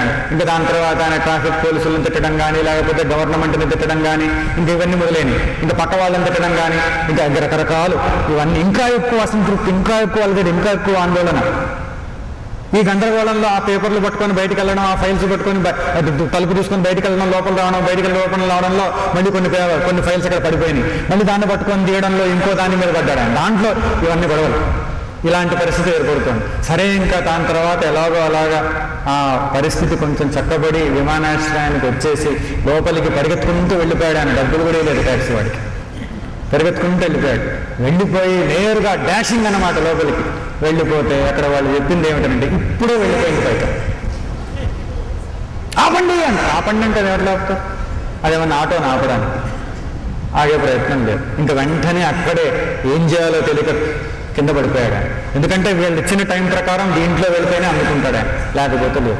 ఇంకా అలాగ కాళ్ళు ఇచ్చుకుంటూ బయటకు వచ్చి అలా బయట కింద పడిపోయి ఏం చేయాలో తెలియక అలా ఏడుస్తూ ఉంటే ఆ టాక్సీ డ్రైవర్ గారు ఆయన మీద దయదలిచి వచ్చి తీసుకొని, ఆయన ఎక్కడి నుంచి అయితే వచ్చాడో ఇంటి దాకా తీసుకొని వెళ్ళి ఇంట్లో అప్పచెప్పేశాడు. ఎందుకనంటే ఏమైపోతాడు అని ఆయనకి దయగలిగింది. ఆయన డబ్బులు ఇవ్వలేదని ఎదురు చూస్తున్నాడు. ఆయన సరే ఈ డబ్బులు అడగబుద్ధి కూడా కాలేదు ఈయన చూస్తుంటే. సరే వాళ్ళ ఆవిడకి పరిస్థితి చెప్తే, ఈయన ఎంతో ఎందుకు ఇట్లా అయిపోయింది, ఇంకెలాగ మనం బ్రతకదాం, ఇంక ఈ అవకాశం పోతే ఇంక అసలు ఇంకేమీ లేదు, అప్పుల వాళ్ళందరూ వచ్చి మీద కూర్చున్నారు, కోర్టులో నోటీసులు ఇచ్చారు, ఈ వ్యాపారం లింకన్నా దొరికితే నాకు దాగుపడతాననుకున్నాను, ఇంక అయిపోయింది, పని అయిపోయింది, ఇంకెందుకు బ్రతకడం, ఇలాంటి ఆలోచన ఉండలేదు. సరే వాళ్ళ ఆవిడ ఎంత చెప్పినా వినలేదు. ఇంకా ఆవిడ ఒక ఫ్రూట్ జ్యూస్ ఇచ్చారు, దాంట్లో ఒక 5-6 నిద్రమాత్రలు కల్పించారు పౌడర్ చేసి. ఇంకైనా తాగి పడుకున్నాడు ఫ్రూట్ జ్యూస్. అయితే దాని తర్వాత ఈయన మేలుకొనే సమయానికి ఆ టీవీ అవన్నీ ఆన్ చేసి పెట్టారు. మేలుకోగానే టీవీ చూస్తుంటే ఆ న్యూస్లో చెప్పారనమాట, ఏమిటనంటే ఈ విమానం పైకి వెళ్ళింది కానీ కిందకి దిగలేదు. ఎక్కడికన్నా వెళ్ళిందా అంటే అది కూడా లేదు. పోనీ ఎవడన్నా పక్కకి తీసుకెళ్ళాడంటే అది కూడా లేదు. ఈ మధ్యన కొన్ని భయాలు ఎక్కువైపోయినాయి కదండి, అంతర్జాతీయమైనటువంటి భయాలు అన్నమాట. విమానంలో కూర్చున్నటువంటి వాళ్ళ మీద అనుమానం వచ్చిందంటే, వాళ్ళకి అనుమానం వస్తే చాలు భయాలు ఎక్కువ. మన వాళ్ళకి ఎలా చెప్పారనుకోండి, ఆయన సర్లే చాలా చూసాం, ఇట్లా వెళ్ళిపోతూనే ఉంటాం. ఇలాంటి వాళ్ళని చాలామంది చూసాం. సరే పట్టించుకోరు అసలు. వాడు నిజంగా ఉన్నా కూడా వాడికి ఆశ్చర్యం, ఏమిటి నేను నిజంగానే అయితే ఏం చేస్తావు అలాగని అలా ధోరణి వేరు. సరే పోనీ అలాంటి పరిస్థితి అది కూడా కాదు. సరే ఇప్పుడు ఏమిటైనా ఇప్పుడు దాన్ని చూస్తూ అనుకుంటున్నాడు, అయ్యో నేను కనుక నేను ఊహించినట్లే జరుగుంటే ఇప్పుడు చూడ్డానికి నేను ఉండేవాడిని కాదు కదా అని చెప్పేసి. కనుక విషయం ఏమిటనంటే ఇక్కడ ఉదాహరణ ప్రాధాన్యం కాదు, విషయం ఏమిటంటే ఫలితం మన చేతుల్లో లేదు. ఇది పరమాత్మ చెప్పారు. అలానే ఫలితం రాదని చెప్పట్లేదు. అందుకని ఆ ఫలితాన్ని కోరవద్దనేం చెప్పలేదు. ఫలితం పైన అమితమైనటువంటి ఆపేక్ష వద్దన్నారు ఆయన. దృష్టి ఫలితం పైన వద్దన్నారు. అందుకని మనస్సు పరిపూర్ణంగా కర్మ చేసేటటువంటి విధానంలో కనుక ఉండేటట్లయితే, కర్మలో నిర్దేశకమైనటువంటి సూచకమైనటువంటి ప్రవృత్తి ద్వారా ఉండేటట్లయితే ఏకాగ్రత పూర్ణంగా ఉంటుంది, ఫలితం అమోఘంగా అద్భుతంగా ఉంటుంది. ఫలితం వచ్చినా రాకపోయినా, అనుకున్నది జరిగినా జరగకపోయినా స్థిరమైనటువంటి పరిస్థితి ఉంటుంది. ఆ విధమైనటువంటి విషయాన్ని తరువాత తెలియజేస్తూ తదుపరి శ్లోకంలో యోగస్థః కురు కర్మాణి సంగం త్యక్త్వా ధనంజయ సిద్ధ్య సిద్ధ్యో సమో భూత్వా సమత్వం యోగ ఉచ్యతే. ఆ నిర్దేశకమైనటువంటి సూచకమైనటువంటి చక్కనైనటువంటి ఏకాగ్రమైనటువంటి మానసిక స్థితిలో అద్భుతమైనటువంటి దృక్పథంలో మనసును లీనం చేసేటటువంటి పరిస్థితే యోగస్థః. యోగస్థః అనంటే ఆ లక్ష్యంలో మనసును ప్రవర్తింపజేసి, ఆ ఆదర్శంలో మనసును ప్రవర్తింపజేసి చక్కగా స్థిరంగా మనసును ఏర్పాటు చేసుకొని యోగస్థః కురు కర్మాణి, కర్మలను చెయ్యి. ఆ యోగ స్థితిలో ఉంటూ, యోగ పరిస్థితిలో మనస్సును ఉంచుతూ కర్మలను చెయ్యి. సంగం త్యక్త్వా ధనంజయ. ఎంతో ధనాన్ని ఆర్జించావు నువ్వు, అటు ప్రాపంచిక ధనాన్ని ఇటు ఆధ్యాత్మిక ధనాన్ని. ధనంజయ దత్తేతి ధనం, రక్షించేటటువంటి కాపాడేటటువంటి వాటినన్నింటినీ ఎన్నింటినో నువ్వు ఆర్జించావు. అటువంటి ధనికుడవు నువ్వు, ధనంజయుడవు నువ్వు. మరి ఇప్పుడు ఏం చేయాలి నువ్వు? సంగం త్యక్త్వా. ఏ సంఘం అది? సంఘం త్యక్త్వా అంటే ఏమిటి? మాట్లాడే వాళ్ళతో మాట్లాడడం మానేసి, పరిచయాలు ఏర్పడిన వాళ్ళతో పరిచయాలు మానేసి, నవ్వే వాళ్ళని చూసి నవ్వడం మానేసి, లేకపోతే ఇంకేదన్నా అనేవాళ్ళతో అసలు అనడం మానేసి, ఇట్లాంటివన్నీ చేయమన్నా సంఘం త్యక్త్వా అంటే. అలా కాదు, కర్మఫల సంఘం త్యక్త్వా అంటే కర్మఫలం ఇలాగే ఉండాలి అని నిర్దేశించడం మానే. ఎందుకనంటే కర్మ చేస్తాం, ఇంతకు ముందు జన్మల్లో అనేకములైనటువంటి కర్మలు చేశాం. ఆ జన్మల లిస్టే మనకు తెలియదు, ఆ జన్మల్లో ఏం చేసామో మనకు తెలియదు. పరమాత్మకి ఇవన్నీ తెలుసు కనుక ఏ ఫలితం ఎప్పుడు అందిస్తే మనం బాగుపడతామో, మనం గతంలో చేసినటువంటి వాటినన్నింటినీ కూడాను తొలగించుకొని ప్రక్షాళనం చేసుకొని శుద్ధపరచుకోగలుగుతామో పరమాత్మకు తెలుసు. కావున ఏ సమయంలో ఏ ఫలితం అందిస్తే అభివృద్ధి కలుగుతుంది, ఏ ఫలితం ఏ విధంగా అందిస్తే మనుగడ సాగుతుంది, ఏ ఫలితం ఏ విధంగా అందిస్తే మనసు పవిత్రమవుతుంది. ఈ ఖాతా లోపల ఏవో ఉంటాయి కదండి, మన అకౌంట్లు చాలా ఉంటాయి కదా, దుష్కర్మలు, పాపకర్మలు, ఇవన్నీ కర్మలు కూడా ఉంటాయి కదా, అవన్నీ ఎలా తీరిపోతాయి, అవన్నీ ఎలా తొలగిపోతాయి, ఇవన్నీ పరమాత్మ ఆలోచించి మనకు సరైనటువంటి అనుభవాన్ని, మనకు నచ్చినా నచ్చకపోయినా ఆయన యోగ్యమైనటువంటి అనుభవం ఏదైతే అనుకుంటారో అది పరమాత్మ అందిస్తూ వస్తారు. కనుక ఫలితాలు మన చేతుల్లో లేవు. అలా అని ఫలితాలు రావని కాదు, ఎందుకంటే ఎన్నో కర్మలు చేసాం ఎన్నో జన్మల్లో, ఏ జన్మల్లో ఏ కర్మలు చేసామో మనకే తెలియదు, కానీ ఆయనకు తెలుసు. కనుక ఆ కర్మల యొక్క ఫలితాలు ఇప్పుడు అందిస్తే, ఏవి ఎలా అందిస్తే మనం మనుగడను పొందుతాం, అభివృద్ధిని పొందుతాం, ఈ దుఃఖ కారణములను తొలగించుకోగలుగుతాం, ఈ తీర్చుకోగలుగుతాం, ఇంతకుముందు ఉన్నటువంటి అకౌంట్లో ఉండేటటువంటివన్నీ కూడా తీర్చుకోగలుగుతాం, ఈ ఖాతాలో ఉన్నటువంటివన్నీ కూడా తొలగించుకోగలుగుతాం. అది పరమాత్మకి తెలుసు కనుక ఆ పరమాత్మ చెప్పారు, ఫలితములు నా చేతుల్లో ఉన్నాయి, ఫలితములన్నీ నా చేతుల్లో ఉన్నాయి. కర్మ నీ చేతుల్లో ఉంది, ఫలితం ఇది పొందాలని అనుకోవచ్చు. ఇప్పుడు పరమాత్మ కూడా భగవద్గీత చెప్పినప్పుడు అర్జునుడు విన్నాడని అనుకునే చెప్తున్నాడు కదా, ఆయన వినట్లేదని ఆయన ఎక్కడో చూస్తూ గెంతుతూ ఉంటే చెప్పేవాడు ఆయన లేదు. వింటాడు అనేటటువంటి అమాత్రం ఎక్స్పెక్టేషన్ పరమాత్మకు ఉంది, వింటున్నాడు అనే ఉద్దేశంతో చెప్పారు ఆయన. లేదు వినట్లేదు అని అనుకోని మనం చెప్పలేదు ఆయన. కనుక కర్మ చేసినప్పుడు ఇలా ఉంటుంది అని అనుకోవడంలో పొరపాటు లేదు, ఇలా ఉండాలి ఇలా ఉంటుంది అని అనుకుంటూ చేయడంలో పొరపాటు లేదు అక్కడ. కానీ ఫలితం ఇలానే ఉండాలి, ఫలితం ఇలా ఉంటేనే నేను సరిగ్గా ఉంటా, ఫలితం ఇలా ఉండకపోతే నేను తట్టుకోలేను, అదే వదిలేయమన్నారు. అది ఎక్కడుందంటున్నారు? దాని కారణం మానసిక ప్రవృత్తిలో ఆ కారణం ఉంది. ఆ ప్రవృత్తిని తొలగించేయమంటున్నారు అక్కడ. అందుకనే ఆ ముందుకు తోసేటటువంటి ఆ ప్రవృత్తిని తొలగించి నిర్దేశకమైనటువంటి సూచకమైనటువంటి విధానాన్ని కలిగించుకోమన్నారు. అందుకే ఒక లక్ష్యం కనుక సరిగ్గా ఉంటే, మనస్సు కనుక స్థిరంగా ఏర్పరచుకోగలిగితే ఆ పరిస్థితిలో ఉంటూ కర్మను చేయమన్నారు. కథన రంగంలో కూడా అర్జునుడికి చెప్పినటువంటి విషయం అది, యోగస్థః కురు కర్మాణి సంగం త్యక్త్వా ధనంజయ. ఎప్పుడైతే కర్మఫలా సంగం పోయిందో మనస్సు పూర్తిగా కర్మలోనే ఉంటుంది, ఏకాగ్రమై ఉంటుంది, దృక్పథంలో ఉంటుంది, స్థిరంగా ఉంటుంది. సిద్ధ్య అసిద్ధ్యో సమోభూత్వా, సిద్ధించినా సిద్ధించకపోయినా సమంగా ఉంచుతూ మనస్సుని ఉంచగలిగితే, ఇలా కర్మని చేయగలిగితే సమత్వం యోగ ఉచ్యతే. ఈ సమత్వమే ఒక గొప్ప యోగం అవుతూ ఉంది. ఈ సమత్వంలో ఉండడమే సుఖానికి చక్కని మార్గం, సుఖ నిధికి సోపానం. ఈ సమత్వంలో ఉండడమే. ఇది ఎవరు కలిగించుకోవాలి? వేరే వాళ్ళు కలిగించరు. ఎక్కడో ఏదో మాల్లో దొరకదు, ఏదో అంగడిలో దొరకదు, ఎవరి దగ్గర నుంచో రాదు, ఎవడో ఇస్తే తీసుకునే వచ్చేటటువంటి వస్తువు కాదు, ఎవరో వచ్చి ఏదో చేస్తే వస్తుంది అనుకునేటటువంటిది కాదు. మన మనసులో మన ప్రయత్నం ద్వారా మనం కలిగించుకుంటూ ఏర్పడేటటువంటి పరిస్థితి. అటువంటి పరిస్థితి మనం కలిగించుకోవాలి అని చెప్పి పరమాత్మ చెప్పారు. సిద్ధించినా సిద్ధించకపోయినా. మహాత్ముడు ఉన్నాడు, మహాత్మా గాంధీ. ఆయన ప్రయత్నం చేశారు, ఒక సంకల్పాన్ని పెట్టుకున్నారు, అందరికీ ఆదర్శాన్ని అందించారు. కానీ అందించినంత మాత్రాన, సంకల్పాన్ని పెట్టుకున్నంత మాత్రాన విజయం వచ్చేసిందా అండి? ఎన్నోసార్లు ఎన్నో కష్టాలను పొందాల్సి వచ్చింది, ఎన్నో అవరోధాలను ఎదుర్కోవాల్సి వచ్చింది, ఎన్నోసార్లు నెరవేరనటువంటి పరిస్థితులను కూడా అనుభవించాల్సి వచ్చింది. ఇవన్నీ కూడా చూశారు. సిద్ధ్య అసిద్ధ్యో సమోభూత్వ. సిద్ధించినా సిద్ధించకపోయినా మనస్సు మటుకు స్థిరంగా, మనస్సు మటుకు ఏకాగ్రంగా, మనస్సు మటుకు నిర్దేశక మార్గంలో, సూచక మార్గంలో లక్ష్యాన్ని దృష్టిలో పెట్టుకొని ఆదర్శప్రాయమైనటువంటి ప్రవృత్తిని కలిగించుకుంటూ లక్ష్యంలోకి మనసును ప్రవర్తింపజేస్తూ ఉన్నతమైనటువంటి దృక్పథంలో మనసును నడిపిస్తూ ఇలా వెళ్ళడం ఏదైతే ఉందో అది యోగస్థః.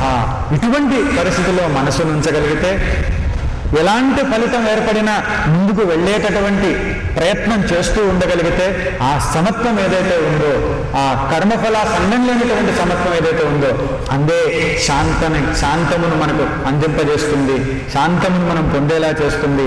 ఏదో జరిగితే పొందే శాంతం అవసరం లేదు. సమత్వం ఉండడంలోనే శాంతం ఉంది, సుఖం ఉంది, తృప్తి ఉంది, సంతృప్తి ఉంది. ఇవన్నీ కూడా లభిస్తూ వస్తాయి. అందుకని సులభమైనటువంటి పద్ధతి ఏమిటి అని అంటే 3వ అధ్యాయంలో 30వ శ్లోకంలో పరమాత్మ ఈ విధంగా చెబుతూ ఉన్నారు. మయి సర్వాణి కర్మాణి సన్యస్యాధ్యాత్మచేతసా నిరాశీ నిర్మమో భూత్వా యుధ్యస్వ విగతజ్వరః అద్భుతమైనటువంటి పద్ధతిని చెప్పారు. ఇది చేయగలనా, చేయలేనా, ఇది జరుగుతుందా, జరగదా, నాకు స్తోమత ఉందా లేదా, దీన్ని ఎదుర్కొని నేను విజయాన్ని సాధించగలనా లేదా, ఇవన్నీ సంశయాలు అనవసరం. నువ్వు ఎదుర్కొనేటట్లయితే నీ శక్తి పరిమితమైనది కనుక నీలో ఉన్నటువంటి యుక్తి కానీ నీలో ఉన్నటువంటి మేధాశక్తి కానీ పరిమితమైనటువంటిది కావున నీకు అసాధ్యం కావచ్చు, నీకు కష్టసాధ్యం కావచ్చు, నీకు దుస్సాధ్యం కావచ్చు, కానీ అది నాకు కాదు అంటాడు పరమాత్మ. అది నాకు కాదు అంటున్నాడు పరమాత్మ. ఎందుకనంటే ఈ ప్రపంచంలో ఉన్నటువంటి పరిస్థితి ఏది కూడా పరమాత్మకు కష్టతరమైనటువంటిది కాదు. నేనే చేస్తున్నాను, నా వల్లే అవుతుంది, నేనే ఎదుర్కొంటున్నాను అనేటటువంటి అజ్ఞాన జనితమైనటువంటి మోహజనితమైనటువంటి భావాన్ని పక్కన పెట్టి, హే పరమాత్మ నీకు సాధ్యం, నీ వల్ల సాధ్యమవుతుంది, నీవే నాలో ఉండి దీనిని సాధించు, నీవే నాలో ప్రకటితమై దీనిని నెరవేర్చుకో, నీకు సాధ్యం అయినటువంటిదే అంతా కూడా. నాకు సాధ్యం కాదు, నా వలన కాదు, నా శక్తి సరిపోదు, నాకున్నటువంటి యుక్తి సరిపోదు, నా మేధస్సుకు అంతటి విశిష్టత లేదు, నా వల్ల నెరవేరినటువంటి పనిది నీ వల్ల అవుతుంది, నీవు ఉంటే అవుతుంది, నీవు అనుకుంటే అవుతుంది, నీవు వెలిసి ఉంటే నా లోపల అవుతుంది, నీవు ప్రకటితమైతే అవుతుంది అనేటటువంటి భావన కనుక ఎట్లాంటి పరిస్థితులు ఉన్నప్పటికీ అలా అనుకుంటే మన పరిమితమైనటువంటి శక్తికి తోడుగా భగవంతుడి అపరిమితమైనటువంటి శక్తి యథార్థంగా వచ్చి లోపల చేరుతుంది. ఎందుకంటే ఇది నాది అని అనుకునే భావన కంటే ఇది నీది, ఈ బాధ్యత, ఇది నీది, ఈ పరిస్థితిని ఎదుర్కొనేటటువంటి శక్తి నువ్వే ఉండాలి ఇక్కడ లోపల, నీ వల్లనే అవుతుంది, నీవే దీనిని చెయ్యాలి, ఈ సమస్తమైనటువంటి జగత్తును సృష్టించినటువంటి నీవే నాలో అంతర్యామిగా ప్రకటితమై అంతర్జ్యోతిగా వ్యక్తమై నీవే దీనిని చెయ్యాలి అనేటటువంటి భావన కనుక సమర్పణ భావన. ఈ సమర్పణ భావన చేతగానితనం కాదు, వెర్రితనం కాదు, అసహాయ స్థితి అనుకోవడం కాదు. ఇది నిజమైనటువంటి గొప్ప వీరులకు ఉండేటటువంటి లక్షణం. ఇది విజయ పదంలో మనల్ని మనం నడిపించుకోగలిగేటటువంటి విషయం ఇది. ఎందుకనంటే మన శక్తి సరిపోదు, అలా అని చెప్పేసి మన శక్తి సరిపోదు కదా అని ఇంకా దానిని దాటలేమని, దానిని అధిగమించలేమని అనుకోవడం పొరపాటు. మన శక్తి సరిపోకపోవచ్చు, కానీ మనకు తెలియనటువంటి శక్తి, మనకంటే అతీతమైనటువంటి శక్తి, మనకంటే అద్భుతమైనటువంటి, అమోఘమైనటువంటి, అనంతమైనటువంటి, అఖండమైనటువంటి శక్తి మనలో భగవంతుని శక్తిగా ప్రకటితమయ్యే అవకాశం ఉంది.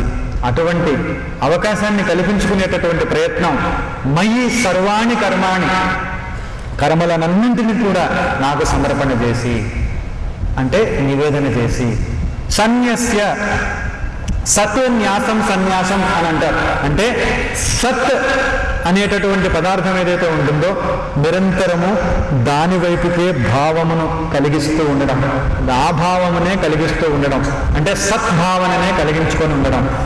అధ్యాత్మ చేతస అంటే ఆత్మయందే నెలకొనబడినటువంటి మనస్సు కలిగినటువంటి వాడవై. అంటే మనస్సు ఎక్కడుంది? లోపల మనస్సుకు ఆధారంగా, మనస్సుకు చైతన్యమే ఆధారంగా ఏదైతే మనకు తెలుస్తూ ఉందో, మనస్సు వెనకాలే, మనస్సుకి ఆధారంగా మనస్సుని జీవింపజేస్తూ, మనస్సుని ప్రవర్తింపజేస్తూ, మనస్సుకి ప్రాణాన్ని, జీవాన్ని అందిస్తూ, మనస్సుకి చలనాన్ని అందిస్తూ, మనస్సుకి శక్తిని అందిస్తూ, మనస్సుకి పునాదిగా, మనస్సుకి వెనకాలే, మనస్సుకి అవకాశాన్ని అందిస్తూ ఏదైతే ఉన్నదో అదే ఆ ఆత్మచైతన్యం ఏదైతే ఉన్నదో అక్కడ మనస్సులో ఒక భాగాన్ని అక్కడ ఉంచినటువంటి వాడవై, మనస్సులో దానిని గమనిస్తూ ఉన్నటువంటి వాడవై, అధ్యాత్మ చేతస ఆత్మయందు నెలకొల్పబడినటువంటి మనస్సు కలిగినటువంటి వాడవై. అంటే ఎంత చక్కని విషయం చెప్పారో చూడండి. సత్పదార్థాన్ని భావిస్తూ దుఃఖం ఎక్కడ నిలుస్తుందండి, అసంతృప్తి ఎక్కడ నిలుస్తుంది, అలజడి ఎక్కడ నిలుస్తుంది? దీన్ని పాటిస్తే, ఈ కర్మయోగాన్ని పాటిస్తే ఎంత అద్భుతమైనటువంటి ఉపాయం చెప్పారు ఇక్కడ. అన్ని కర్మలను సమర్పించమన్నారు. ఇక నేను చేయలేనటువంటి భావన లేదు, నా వల్ల కాదనేటువంటి భావన లేదు, అవుతుందో లేదో అనే భావన లేదు. ఎందుకంటే చేసేది ఆయన, ఇంకా నేను కాదు. ప్రయత్నం నేను చేస్తున్నా, నా లోపల ప్రకటితమైనటువంటి శక్తి పరమాత్మది, నాది కాదు. కనుక ఆ దివ్యమైనటువంటి అమోఘమైనటువంటి శక్తికి సమర్పణ గావించేశాం కనుక ఆయనే చేస్తారు ఇంకా బాధ్యత. నిజంగా యథార్థంగా జరిగేటటువంటి పరిస్థితి ఎంతటి గొప్ప ఆటంకమైనటువంటిదైనా సరే, ఎంత శక్తివంతమైనటువంటి అవరోధమైనా సరే దానిని అధిగమించగలిగేటటువంటి శక్తి పరమాత్మకున్నది. కనుక పరమాత్మకి సమర్పిస్తున్నాం బాధ్యతని. అది మయి సర్వాణి కర్మాణి సన్యస్య సత్పదార్థం యొక్క భావన, అధ్యాత్మ చేతస, లోపల మనస్సుకు ఆధారంగా ఏదైతే ఆత్మ ఉందో దానిని స్మరిస్తూ లేదా దానిని గుర్తిస్తూ దాని పట్ల ఎరుకను కలిగి ఉండి, ఇంకా ఏమిటి, నిరాశి నిర్మమో భూత్వా. అంటే ఏంటి, అటు ఆశ లేకుండా ఇటు ఏ భావన లేకుండా అని కొంతమంది అంటూ ఉంటారు. కానీ ఇక్కడ ఏమిటి అని అంటే ఆశ్రుత ఇది ఆశ, అంటే వ్యాప్తి చెందేటటువంటిది ఆశ, అంటే అధికమైనటువంటి ఆపేక్ష. అధికమైనటువంటి ఆపేక్ష లేకుండా అన్నారు, అంతేగాని ఆదర్శం లేకుండా అనలేదు. ఇక్కడ అధికమైనటువంటి ఆపేక్ష లేకుండా. చూడండి, మనం గతంలో కూడా చూస్తాం, గతంలో అనుభవాలు కొన్ని ఉంటాయి, ఏదో అనుభవాలు కొన్ని మంచి ఉంటాయి, కొన్ని చేదు ఉంటాయి, కొన్ని చెడు ఉంటాయి. ఆ అనుభవం నాదేనండి అనుకున్నాం అనుకోండి, గతంలో ఎవరో ఏదో మనల్ని బాధించారు, కష్టపెట్టారు, నాదేనండి ఆ అనుభవం అండి, గతంలో ఇలా బాధపడ్డానండి అంటే ఇది మమకారం. ఆలోచించండి, గతంలో మనల్ని బాధించినటువంటి అనుభవం ఏదైతే ఉందో ఆ అనుభవం నాది అనుకోవడం ఒక పెద్ద మమకారం. ఇప్పుడు నాది అనుకున్నాను అనుకోండి, మళ్ళీ ఆలోచన వస్తుంది, మళ్ళీ నాకు బాధ కలుగుతూ ఉంటుంది. ఆలోచించారు ఆ విషయాన్ని ఎప్పుడైనా? ఆ అనుభవాలన్నీ నావే అనుకుంటాను, నావి నావి నావి, దీనిపైన పెద్ద మమకారం, దీనికి సంబంధించిన అహంకారం ఇక్కడే ఉంది కిటుకంతా కూడా. అది నాది కాదు అనుకుంటే ఆ బాధే నాకు లేదు, ఆ బాధ నాకు రాదు. నాది కాదు అనుకుంటే బాధ వచ్చే అవకాశమే ఉండదు. నాది అనుకుంటే ఇప్పుడు ఆలోచించినా కూడా ఆ గతంలో ఉన్నటువంటి చేదు అనుభవాన్ని మళ్ళీ బాధపడి బాధపడి బాధపడి కష్టపడి కష్టపడి కష్టపడి వెద చెందుతూ ఉంటాను. ఆ బాధను తొలగించుకోవాలంటే నిర్మమ, చాలా చక్కనైనటువంటి ఉపాయం అన్నమాట. అవన్నీ నాది కాదు అనుకునేటటువంటి పద్ధతి. అందుకని భగవంతుడికి నివేదించిన తర్వాత ఆయనదే అనేటువంటి భావన. యుద్ధస్వ విగత జ్వర, కర్మలు చెయ్యి, యుద్ధం చేయడానికి లేచి నిల్చో అన్నారు. ఎలాగా? విగత జ్వర, జ్వరయతి ఇది జ్వర అంటే ఏమిటి? ఏమిటి జ్వరం అంటే? పీడించేదే జ్వరం, పీడ, ఒక పీడన జ్వరం అంటున్నారు ఇక్కడ. జ్వరయతి ఇది జ్వర అని అంటే ఏమిటా పీడన అంటే? ఒక క్రోధం ఒక పీడ, ఒక కామోద్రేకం ఒక పీడ, ఒక అసూయ ఒక పీడ, ఇలాంటివన్నీ ఉంటాయే. లోపల ఉండేటటువంటి ఉద్రేకాలు ఏవైతే ఉంటాయో అవన్నీ నిజంగా పీడించేటటువంటివి. అది కలిగిందంటే పీడిస్తూ ఉంటుంది. లోపల క్రోధం కలిగింది ఎవరికైనా పీడిస్తూ ఉంటుంది, అసూయ కలిగింది పీడిస్తూ ఉంటుంది, ద్వేషం కలిగింది ఇంకా చెప్పక్కర్లేదు, పీడే పీడ లోపల పీడిస్తూనే ఉంటుంది, పిండేస్తూ పీడిస్తూ ఉంటుంది. ఇవే జ్వరాలంటే, ఇవి పీడలంటే. అంటుంటారు కొంతమంది, ఏం పీడు అని అంటుంటారు కొంతమంది. ఏం తక్కలేదు, ఇక్కడే ఉంది లోపలే, అదే పీడ, అదే జ్వరం, అదే అంటున్నారు ఇక్కడ పరమాత్మ. విగత జ్వర అంటే ఈ జ్వరాలన్నీ లేకుండా చేసుకొని అని అంటే ఇవి వదిలిపెట్టేసి. ఇవి వదిలిపెట్టేస్తే మమకారం లేకుండా ఉంటే వదిలిపెట్టేయచ్చండి. ఇది నావి, ఇది నేనే, పీడింపబడేవాడిని నేనే. అరే పీడింపబడేవాడిని నేనే, దాంట్లో కూడా అహంకారం ఎందుకు? అది వదిలేస్తే ఆ మమకార అహంకారాలు వదిలిపెడితే అదే నిరాశి నిర్మమ అన్నారు ఇక్కడ. దాన్ని వదిలిపెట్టేస్తే చూడండి మానసిక స్థితి ఎట్లా ఉందో చూడండి. పీడలు లేవు అంటే జ్వరాలు లేవు, సంసిద్ధంగా ఉన్నాం కర్మ చేయడానికి, ఆందోళన లేదు, ఏమైపోతుందో అనే భావన లేదు, నేను చేయగలనో లేదో భావన లేదు, సమర్పించేశాం. మనస్సు ఎట్లా ఉంది? మనస్సు ఆత్మోన్ముఖమై ఉంది, ఆత్మలో ఉంది, ఆత్మ వైపుకే ఉంది. చిత్తం ఎలా ఉంది? భావిస్తూ ఉంది. దేన్ని భావిస్తూ ఉంది? సత్పదార్థాన్ని భావిస్తూ ఉంది. ఇంకా ఇటువంటి పరిస్థితుల్లో ఉంటే అది యోగంగా ఏమైందండి? ఇదే యోగం అయింది. ఇదే నిజమైనటువంటి కర్మ చేసేటటువంటి విధానం. కర్మయోగం అంటే ఇది. కర్మయోగం అని అంటే ఈ విధంగా ఉండగలగాలి మనస్సు, చిత్తం. అదే యోగమైనటువంటి పరిస్థితి, యోగ్యమైనటువంటి పరిస్థితి. ఇట్లా ఉంచగలిగితే ఫలితాలు నా చేతుల్లో ఉన్నాయి గనక నేను చూసుకుంటా వాటిని. నీవు సాధించాల్సింది నేనే సాధింపజేస్తా, నేనే చూసుకుంటా వాటిని అని పరమాత్మ స్వయంగా ప్రామాణికంగా చెప్తూ ఉంటే అసంతృప్తి, అశాంతి, అసుఖము ఎక్కడ నిలుస్తాయో చెప్పండి. మనస్సా సత్పదార్థంలో ఉంది, జ్వరాలా లేవు, పీడలా లేవు, వాటికి అవకాశం ఇవ్వట్లేదు. కొన్ని ఆశ ఆందోళన కలిగిస్తున్నా అంటే దాన్ని కూడా పట్టించుకోవట్లేదు. కొన్ని చేస్తామా లేదా, చేయగలమా లేదంటే ఆ విధంగా ఆలోచన కూడా లేదు. పరమాత్మ సమర్పించేశాం, అన్ని నువ్వే చేయమని చెప్పాం. కానీ మనం చేసేటటువంటి ఆదర్శం ఉంది, ఆ లక్ష్యంలో మనసును ప్రవర్తింపజేస్తూ ముందుకు వెళుతున్నాం. ఇది యోగ్యమైనటువంటి పరిస్థితి. ఇలా మనం ముందుకు వెళితే అద్భుతమైనటువంటి విజయము వస్తుంది, ఆనందము మిగులుతుంది. అందుకే పరమాత్మ చెప్తూ ఇంద్రియాణి పరాణ్యాహుః ఇంద్రియేభ్యః పరం మనః మనసస్తు పరా బుద్ధిః యో బుద్ధే పరతస్తు సహ ఏవం బుద్ధే పరం బుద్ధ్వా సంస్తభ్యాత్మానమాత్మనా జహి శత్రుం మహాబాహో కామరూపం దురాసదం. ఇప్పటిదాకా చెప్పినటువంటి కర్మయోగ పద్ధతిని ఒక పరిపూర్ణతను అందిస్తూ ముగిస్తూ ఉన్నారు ఇక్కడ పరమాత్మ. ఏమిటనంటే ఇంద్రియాలు దేహాదుల కన్నా గొప్పవి. మన దేహం ఉంది, దీనికన్నా ఇంద్రియములు గొప్పవి. ఇంద్రియముల ద్వారా ఎన్నో అనుభవాలను పొందుతుంటాం, ఎంతో జ్ఞానాన్ని మనం పొందుతూ ఉంటాం. కనుక ఇంద్రియములు దేహము కన్నా గొప్పవి. గొప్పవి కావాలనుకుంటుంటాం కదండి. గొప్ప వాళ్ళతో పరిచయం ఏర్పడాలి, గొప్ప కర్మల్ని చేయాలి, గొప్ప అనుభూతులను పొందాలి, గొప్పవన్నీ మనం అనుభవించాలి. అందుకనే పరమాత్మ కూడా మనం గొప్పగా చెప్తున్నారు. ఏమిటి గొప్పగా చెప్తున్నారు? ఇంద్రియముల కన్నా గొప్పదైనటువంటిది మనస్సు. ఎందుకంటే మనస్సే ఇంద్రియముల ద్వారా అన్ని చేస్తూ ఉంటుంది. మనస్సు కనుక ప్రవర్తించకపోతే ఇంద్రియములు కూడా ఏమీ చేయలేవు. కనుక దేహముల కన్నా ఇంద్రియములు గొప్పవి, ఇంద్రియముల కన్నా మనస్సు గొప్పది. ఎందుకంటే మనస్సులో ఉండే ఆలోచనలు, మనస్సులో ఉండే శక్తి ఇంద్రియముల ద్వారా ప్రకటితమవుతూ ఉంటుంది. ఆ మనస్సు ఇంద్రియం వెనకాల ఉంటేనే ఇంద్రియం గుర్తిస్తుంది, జ్ఞానాన్ని పొందుతుంది, అనుభవాన్ని కూడా పొందుతుంది. మనస్సు కనుక లేకపోతే లేదు. కనుక ఇంద్రియముల కన్నా మనస్సు గొప్పది. మనసస్తు పరాబుద్ధి, మనస్సు కన్నా బుద్ధి గొప్పది. బుద్ధిలో విలువలు ఉంటాయి, బుద్ధిలో విఘ్నత ఉంటుంది, బుద్ధిలో ఎంతో యోచన చేసేటటువంటి శక్తి ఉంటుంది. ఇది సరి అయినది, అది సరికానిది, ఇది ధర్మము, అది అధర్మము, ఇది సత్యము, అది అసత్యము అని తెలియజెప్పేటటువంటి చక్కని జ్ఞాన సంపదంతా ఉంటుంది. కనుక బుద్ధి చాలా గొప్పది. యో బుద్ధి పరతస్తు సహా, బుద్ధి కన్నా పరమైనటువంటి వాడు, గొప్పదైనటువంటి వాడు ఎవరున్నారో అతడే ఆత్మ అని పరమాత్మ చెప్పారు. పెద్దలు కూడా చెప్తూ ఉన్నారు ఈ విషయాన్ని. ఇది మనం తెలుసుకోవాలంటున్నారు. అన్నిటికంటే గొప్పది ఏమిటి? బుద్ధి కన్నా పరమైనటువంటిది ఆత్మ. అది ఎక్కడుంది? ఎక్కడో అని కాదు, ఇక్కడే ఉంది. బుద్ధికి వెనకే ఉంది, మనస్సుకి వెనకే ఉంది, వాటికి ఆధారంగా ఉంది, లోపలే ఉంది. బయట ఉంది, లోపల ఉంది, కానీ మన కాంటాక్టింగ్ పాయింట్ లోపల ఉంది. ఏవం బుద్ధే పరం బుద్ధ్వా అన్నారు. అంటే ఏమిటి ఇక్కడ చెప్తూ ఉన్నారు? ఈ విధంగా బుద్ధి కంటే అతీతమైనటువంటి దానిగా ఆత్మ అని తెలుసుకొని సంస్థభ్యాత్మానం ఆత్మన అంటే ఎప్పుడైతే బుద్ధి కంటే పరమైనదని తెలుసుకున్నామో అన్ని డివిజన్స్ని దాటేశాం. అన్ని విభాగములు, విభేదములు ఏవైతే ఉంటాయో, విభజనలు ఏవైతే ఉంటాయో ఇవి లేవు. ఇంకా ఏ విభజనలు లేవు, ఏ తారతమ్యతలు లేవు, ఏ విభేదాలు లేవు. అన్నింటికీ అతీతమైనటువంటిది ఆత్మ. అందుకంటే ఈ విభేదాలు ఎప్పుడైతే మనం సృష్టించుకున్నామో, నేను గొప్ప, నువ్వు తక్కువ, నాది ఇది నాది కాదు, ఇది నువ్వు నీచము, నేను ఉచ్చము, ఇలాంటివన్నీ కూడా విభజనలన్నీ కలుగుతూ ఉంటాయి.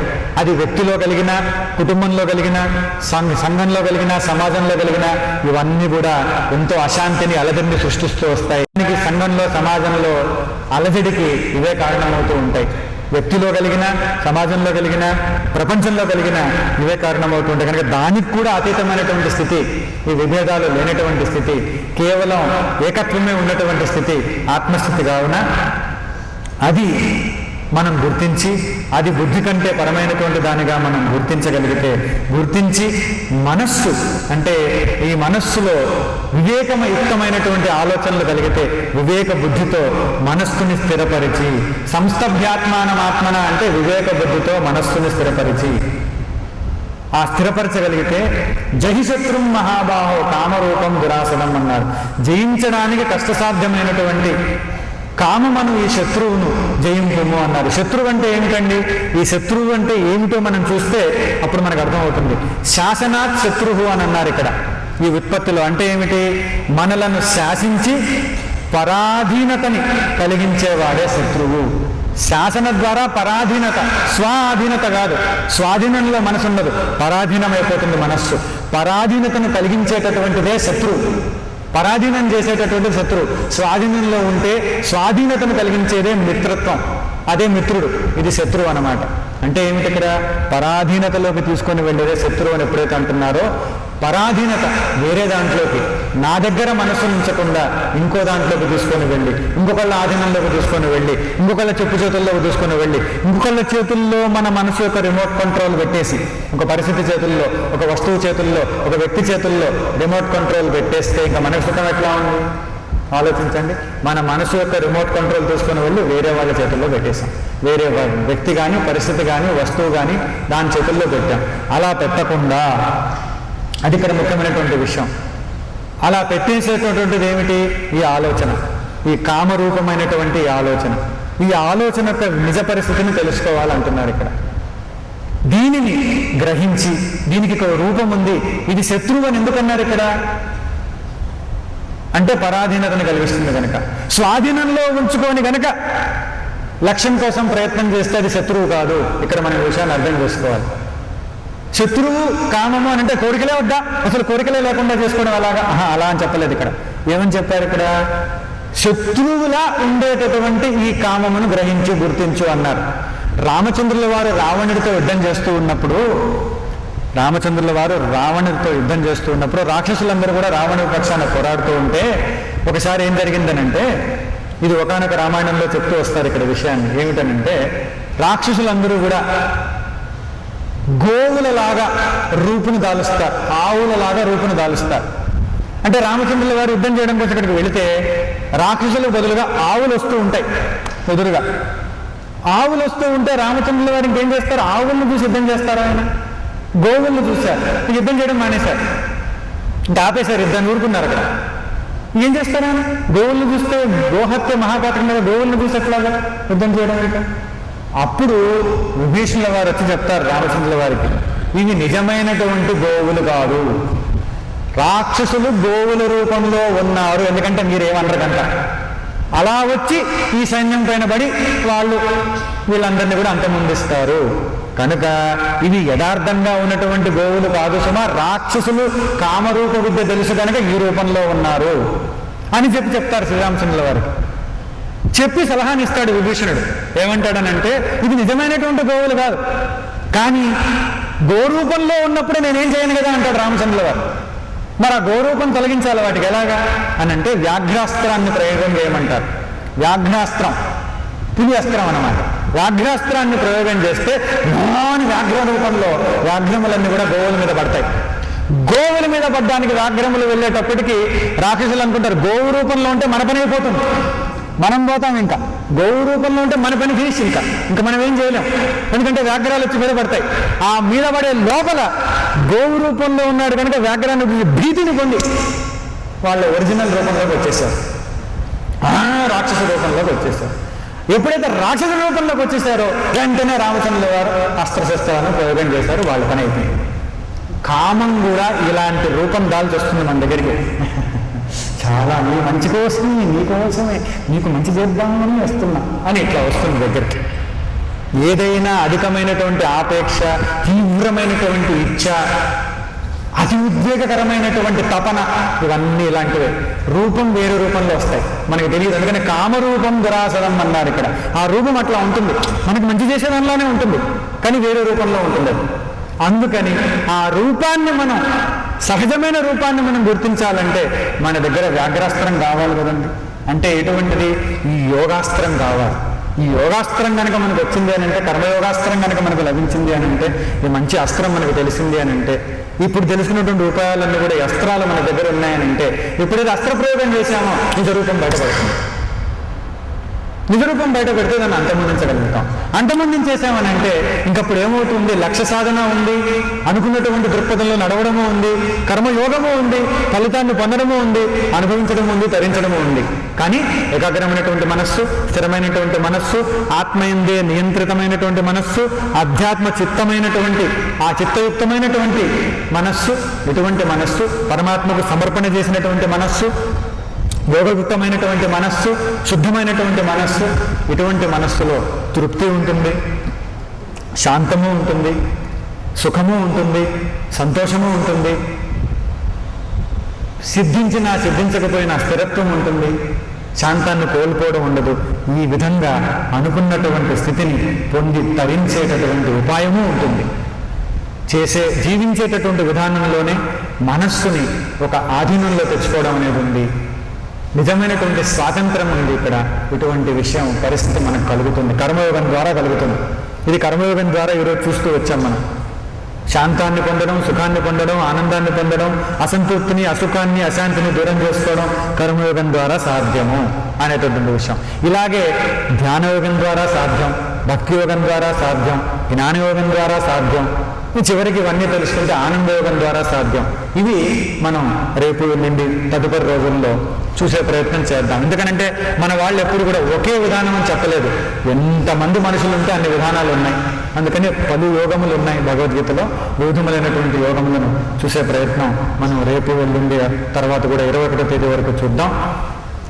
అంత అద్భుతమైనటువంటి భగవద్గీత మన దేశంలో వాళ్ళే కాదు, పాశ్చాత్య దేశంలో వాళ్ళ యొక్క దేశాభివృద్ధి కలిగించినటువంటి గొప్ప గొప్ప సంస్కర్తలు, సమాజ సంస్కర్తలు ఎవరైతే ఉన్నారో పాశ్చాత్య దేశాల్లో, వాళ్ళ యొక్క ఆలోచనల ధోరణిని పాటించడం వలన ఆ పాశ్చాత్య దేశాలు కూడా గొప్ప స్థితిని పొందాయి.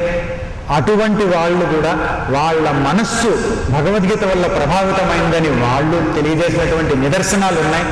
అంతేకాకుండా అతి ఉన్నతమైనటువంటి స్థాయిలో ఉన్నటువంటి చైతన్య శక్తి కలిగినటువంటి గ్రంథములు ఏవే ఉన్నాయి ప్రపంచంలో అని ఈనాడు పాశ్చాత్యులు కొందరు పరిశోధనలు చేసి ఆ గ్రంథములలో విశిష్టమైనటువంటి స్థానంలో భగవద్గీత ఉన్నది అని వారు చెప్పారు, మనవాళ్ళుగా.